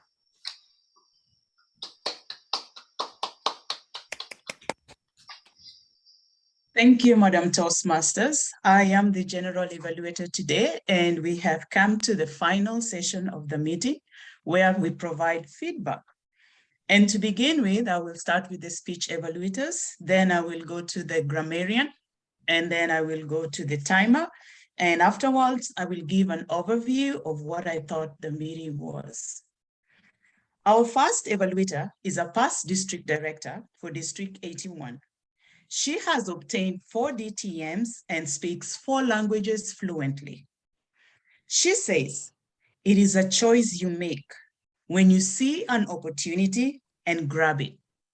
She will be evaluating Francoise, Bowen, and her timing is 2 to 3 minutes. Please welcome Fabiola Cleofa. Thank you, Madam General Evaluator. The purpose of this project, as I mentioned before, is for the member to practice voice, vocal variety, and body language. Now, I must say, while paying attention to the presentation of Toastmaster Francoise, I was very much drawn into her speaking. She was very enthusiastic.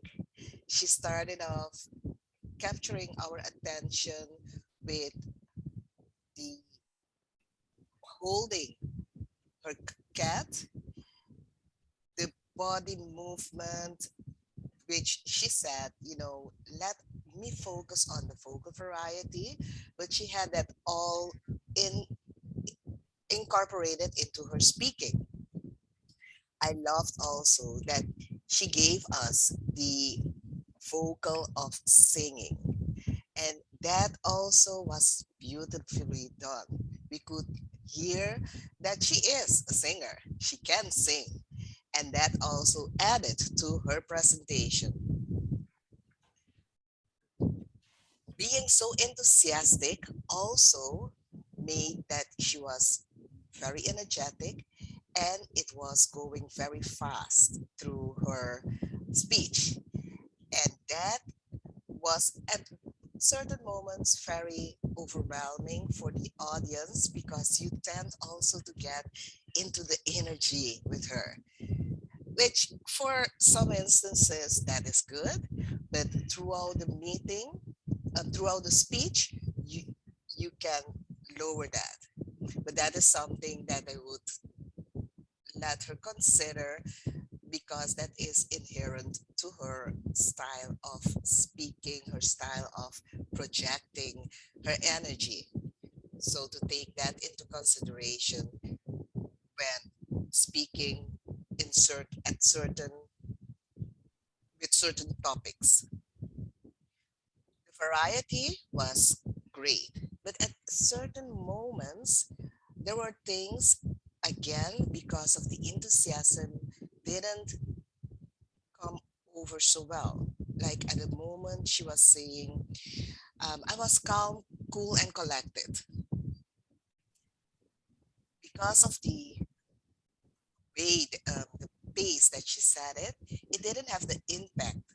You could have paced it a little better, so we could catch that emotion that you had at that moment, after again being put to the spot that you had to pay your bill again. Also, what I found very nice with her voice was the laughter that came through her voice, and that also made you follow her with enthusiasm. So I would say you have as you know already, your facial expression and body language, they're pretty much in place. Now with your vocal variety, indeed, taking the energy that you bring into your speech so you can better pace yourself, that would be excellent. Back to you, Madam General Evaluator.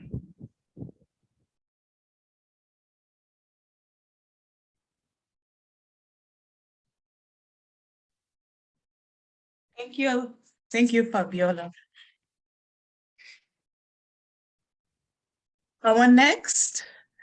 Our second speaker will be evaluated by 3 evaluators. And the first one of the 3 who will be evaluating Brahm is Deepa Sharman. And the timing for this is 5 minutes. So the timing for the remaining evaluators will be 5 minutes. Please welcome Deepa Sharman. Thank you, Madam General Evaluator. And congratulations to Brahm for preparing for this, who is preparing for this leadership summit, global summit, and delivering this keynote. First of all, I really enjoyed this whole exploration of new style of leadership, that is generative leadership, that we all have experienced, but never realized, oh, wow, this was a generative leadership, We know that there were different kinds of leadership, and thanks to him for introducing us to a different style of leadership, which was something very innovative, creative. We all have gone through and we all have put our hands onto it. I really like the structure of his speech, opening with a question, then coming to the 3 points, and then telling us how the teams were formed and what is connectivity, communication, and all those things. His calm and composed delivery was also an asset to him. Now, when he is now delivering this speech, this keynote at a platform, which is called Global Summit, I have some very, very specific recommendations for him. One thing, and I'm looking from a point when I say you're delivering to an audience which will be participating in Global Summit, means they have to be on the edge of their seats. And how do we make them on the edge of the seats is curiosity. So first recommendation is, as soon as I hear the title of the keynote, I know that he is going to talk about 3 styles of leadership. Sometimes an audience mind goes switch off that, oh, again, 3 styles of leadership. I've heard a lot of styles of leadership. So I would like to say, pick up a title which is very curious. Maybe the power phrase he has been using many times, why do we do, why, what we do, or so that could be a title, so that I don't know what I'm in for it. So I'm curious to know what exactly he's going to talk about. Second thing is, opening was great with a question, but I would like to take it to another level. Why don't we start or have an opening with a very gripping story? You know, gripping story, which is his personal story. And similarly, when I'm talking about 3 styles of leadership, it is very, very informative. As an audience, I don't want information. I want an experience in this keynote. So when I say I want an experience in this keynote, I want him to take me on a journey with him where I'm standing with him on the stage and he is telling me a story and I'm also part of that story. I'm feeling that I'm part of that story. And of course, as a Toastmaster, when he was talking about all the 3 styles of leadership, and I'm also been into leadership, I've been gone through all kinds of crazy things in District 41 and in the top leadership, I could immediately relate what he was talking about. When he was talking about operational leadership, I know what he's talking about. When he's talking about strategic leadership, I know. And immediately a story came to my mind. Okay, if I use this story in this strategic leadership, audience will be more engaged. So I'm sure you will also have a lot of stories that is related to strategic leadership or operational leadership or generative leadership. You were giving a lot of examples. Let's, for example, you said 7 people sit around the table.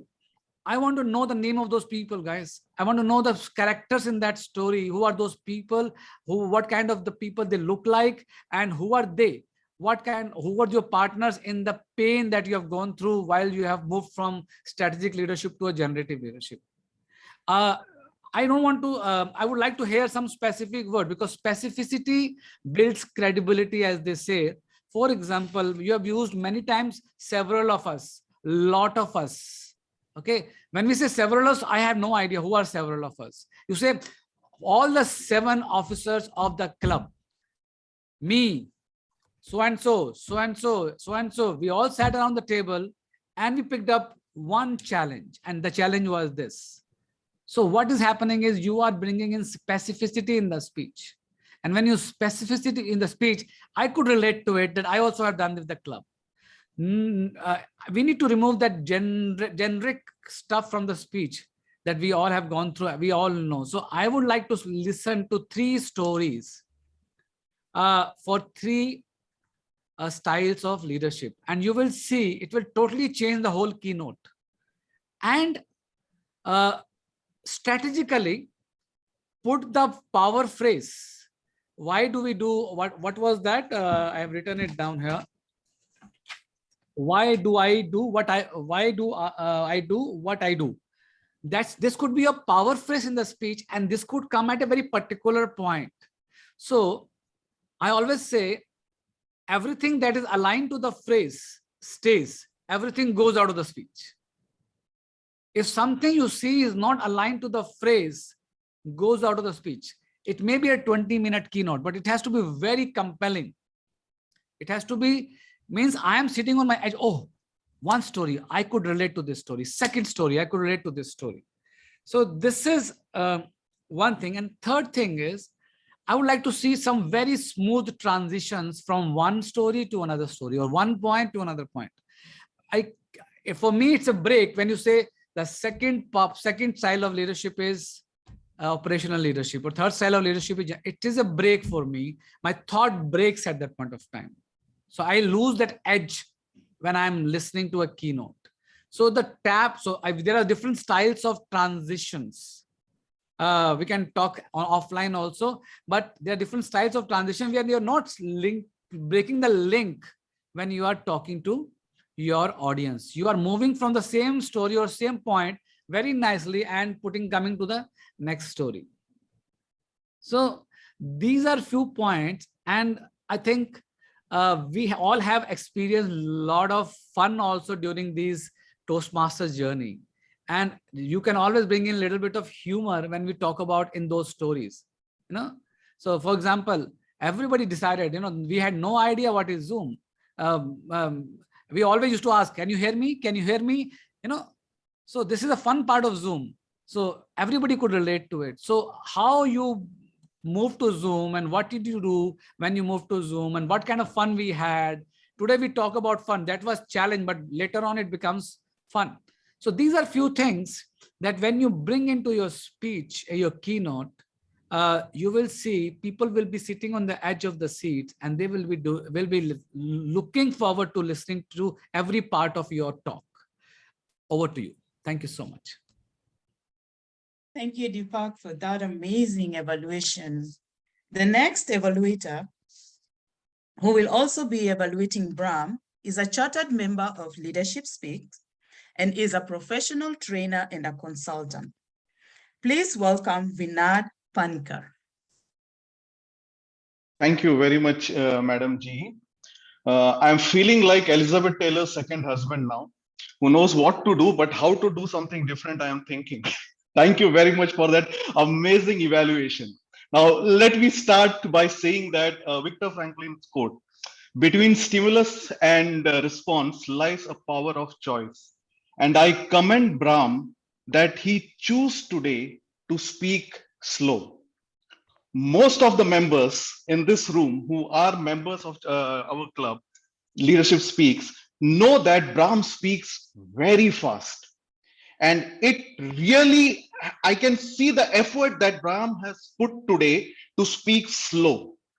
He has really put a lot of effort for that, and I really commend you, Brahm, for that. I could feel that pain because I like to speak fast, and when I want to speak slow, I can really, like what you said, something happens to me.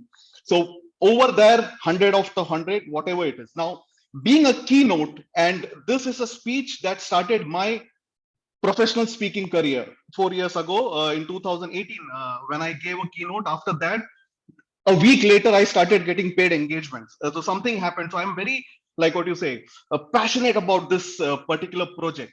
The purpose, whatever Toastmaster says is, but in a nutshell, it is from speaking free to with a fee. So if I am I willing to pay fees to hear Toastmaster Brahm? Yes, absolutely. Why? Because he shared his personal experience and he brought out the current challenges in Toastmasters in a very nice way. So absolutely amazing way that you did that. Again, the same evaluator, what I had written almost the same things about the opening and all this thing. So let me talk generally about the starting of the speech. Okay, let's start with the opening. You started with a question, which is one of the techniques that professional speakers use out of 10, 20, 30, whatever techniques may be. Our speaker in the beginning had spoken about double slash.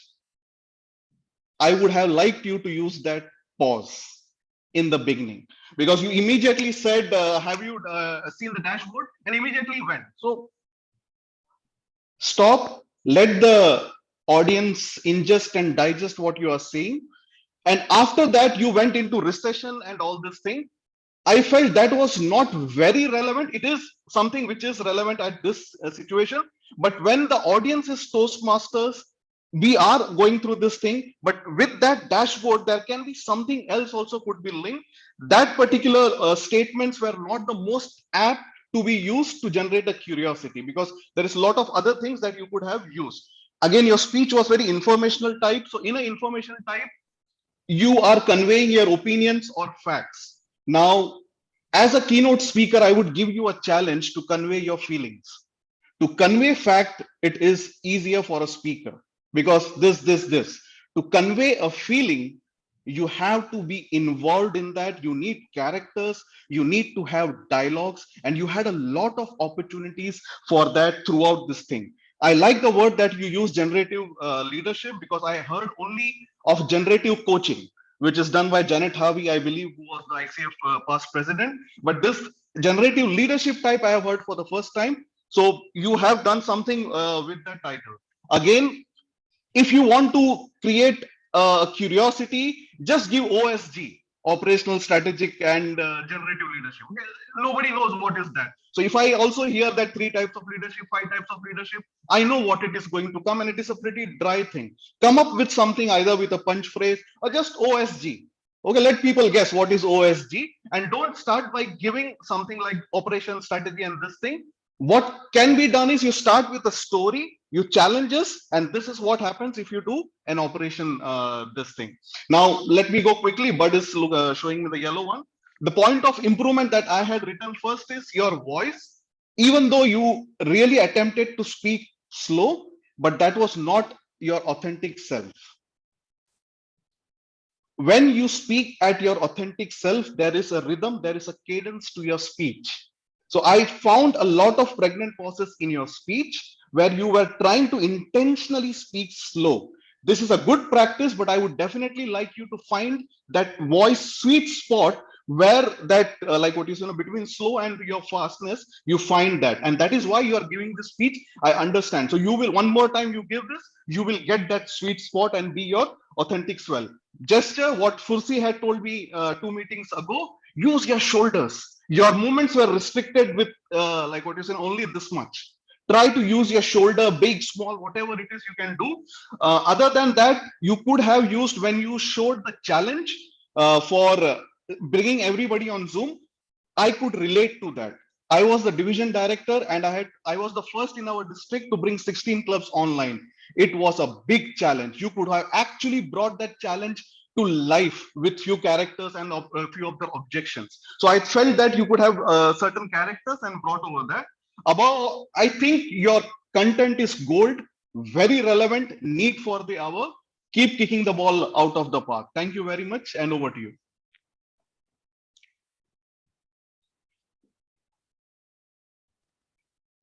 From speaking for a fee, from speaking for free and speaking for a fee. I love that phrase. Guests and fellow Toastmasters, we are running a little late, but we will continue with the 4th speaker. Sorry, with the 4th evaluator. The 4th evaluator is an inaugural president of Leadership Speak. He is an experienced senior executive and an independent consultant from various projects. Please welcome Rantan Patterson.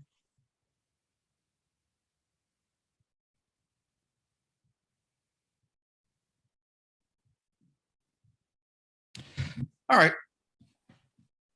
Brahm has demonstrated consistently in his speeches, and again today, the challenge of using technology. And by the challenge, I mean challenging all of us to use the technology effectively to enhance presentations.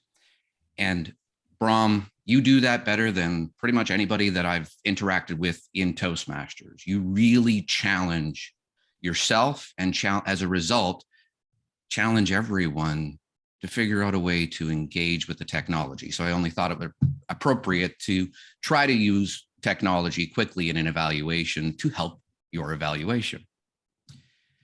First, what I really liked that you use, and if you can figure out a way to continue to use more, is some of the moving graphics, like when you use these puzzle pieces.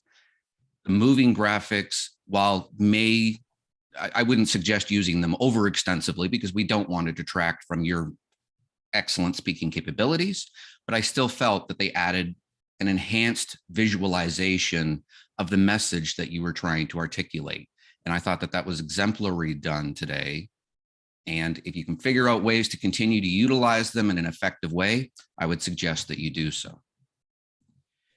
As far as some things that I think that you could work on with respect to using and incorporating the technology, first off, when I noted this slide, I really do think that utilizing some sort of bullet imagery whatever you want to use. I used arrows here, for example, just to make sure that there's differentiation and distinction between the points that you're trying to articulate are still effective. Bullets are not boring. Those bullet points, they can be graphical images, they can be something very specific and incorporated and individualized for the bullet points that you're trying to articulate, but leaving it just text only doesn't separate the thoughts as well as what could be done.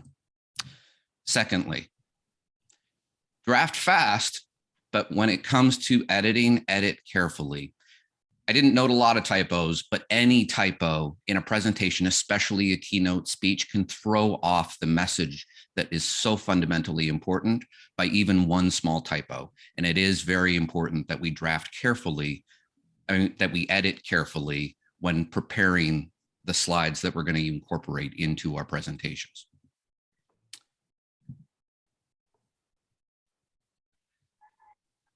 Similarly, consistent punctuation in your bullets. This slide's a good example. 2 bullets with a period, 1 bullet without. It should be consistent throughout. If we're going to put bullets and we're going to choose to put periods after them, make sure that it's consistent on the same slide. That's the minor stuff.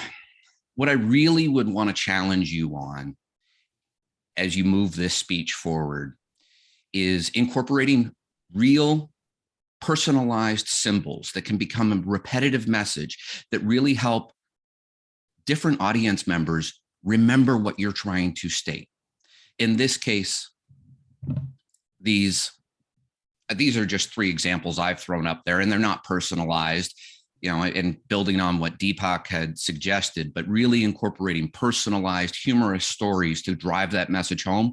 And if you can find a visual symbol that represents it, that you can incorporate and repeat throughout the messaging, it really will help your audience, especially more visual learners, connect with the message that you're trying to articulate. Lastly, I just want to leave you with one of the things that I really appreciate about your ability when delivering even a keynote speech is the ability to keep it interactive. A good example in your speech today was engaging the audience in trying to think of the 31 people that are currently in the meeting and looking at the separated tiles and the importance of that message to continue to keep people connected. What was so effective about that is it was ad-libbed, which made it really interactive, which made it more memorable and more engaging. And you did a really exceptional job of that today. I would like you to continue to find ways to keep your speeches interactive in the way that you did so today. It was brilliantly formatted, put together. The ideas and the content were really good. I hope that some of these suggestions are helpful in making it even more effective and meaningful as you continue to present. Thank you very much. Back to you, Madam General Evaluator. Excellent evaluations. Feels like we were on a marathon. Thank you to Fabiola, Deepak, Vinod, and Brahm for all the evaluations that you've given us today. At this time, I will call the timer, Bud, to give us his report. Thank you, Fabiola, thank you, Linda. So Fabiola spoke for 3 minutes and 46 seconds. Deepak spoke for 7 minutes and 6 seconds. Vinod spoke for 5 minutes, 48 seconds, and Brent for 4 minutes and 46 seconds. Back to you. Thank you, Brad. Thank you, Bud, sorry. At this point, I'll call the grammarian. Peggy, please give us your grammarian report for today. Thank you, General Evaluator Linda. I heard the word of the day, choice, about 12 times, and I think that was a pretty good use of the word. As far as filler words, I did hear quite a few, especially for an advanced club. I'm not going to go over them individually, but I think I heard over about 40 today. The biggest culprits being, you know, so, and we might want to try and work on that a little bit. And as far as grammar, the one thing that I would like to make note of is sometimes when we're speaking about I'm doing well, I've heard I'm doing good on it, where grammatically I think it should be I'm doing well as more of an action. All in all, I think the choice of words that people used in the meeting today were wonderful. And the meaning, even if some of them were a little bit off, it didn't change the meaning of what you were saying. So very well done. And I am sure we will improve, including myself, as we go along. So thanks very much. And back to you, General Evaluator Linda. Thank you. And since we are running out of time, I will keep my general evaluation for the meeting short and brief. I thought the meeting went well. We learned a lot from the speakers, vocal variety. We also learned about what's coming for this, the Global Leadership Summit. I thought Mariana did a good job with the table topics questions, and I love that she included the guests so they felt like they're part of our meeting. I scanned through the chat. I thought the chat was used effectively. I just encourage members to give feedback to the speakers individually if they're not doing so, so that at least they also have more feedback from everybody else. Other than that, I thought it was a great meeting, and I will conclude today with an African proverb that says, if the only tool you have is a hammer, you tend to think every problem is a nail. And I now return control back to Toastmasters, Mary Lou. Thank you very much, Linda. That was a great summation of our meeting today. Yes, we are running a little behind time, and I'd like to thank all our guests that came. And I'd also like to just ask if there was anyone in our guest category that wants to say something before we wrap up for today. Could you raise your hand if there's any comments you'd like to make, please? Guest Udaya. Yeah, it was wonderful meeting. It was great. The evaluation session was really great. People come up with a different thing, the presentations. Yeah, I'm happy to be part of this meeting, really. Thanks. You're welcome and hope to see you again. Yes, sir.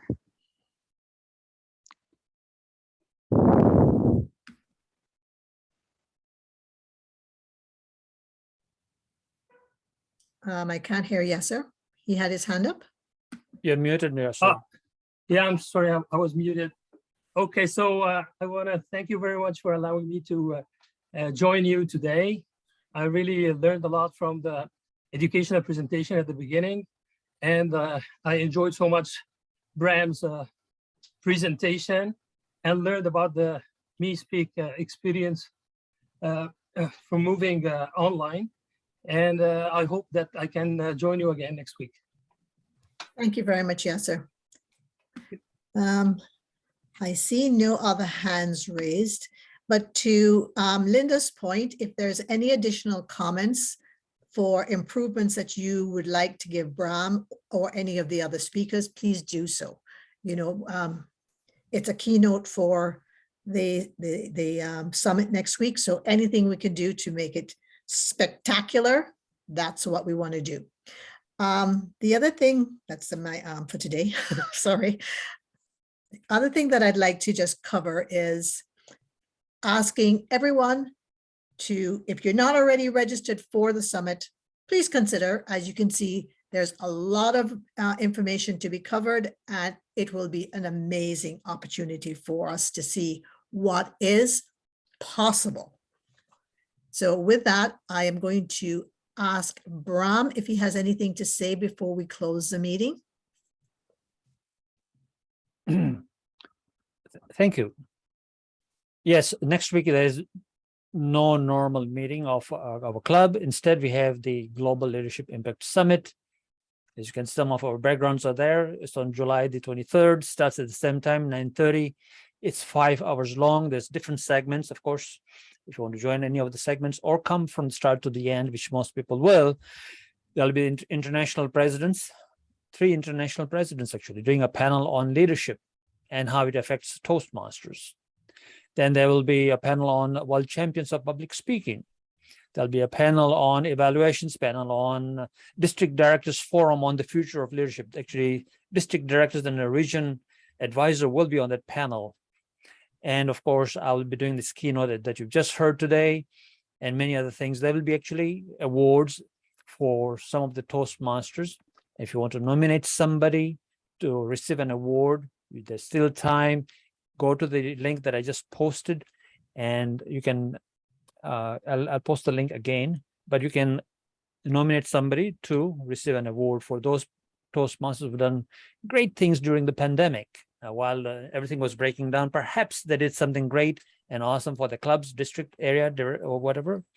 So you can nominate them, or you can nominate yourself. So please do that. And so next week, make sure to click the link in the chat and register if you haven't registered, because that's a totally different link to the normal meeting link. There'll be 1,000 people, so arrive early, otherwise you'll be left out of the room. Then you might have to go and watch it on YouTube instead. So you won't be able to ask questions of the panelists.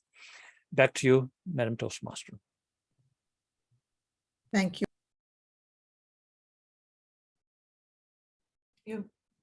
You're muted, Marilu. You're muted, Marilu.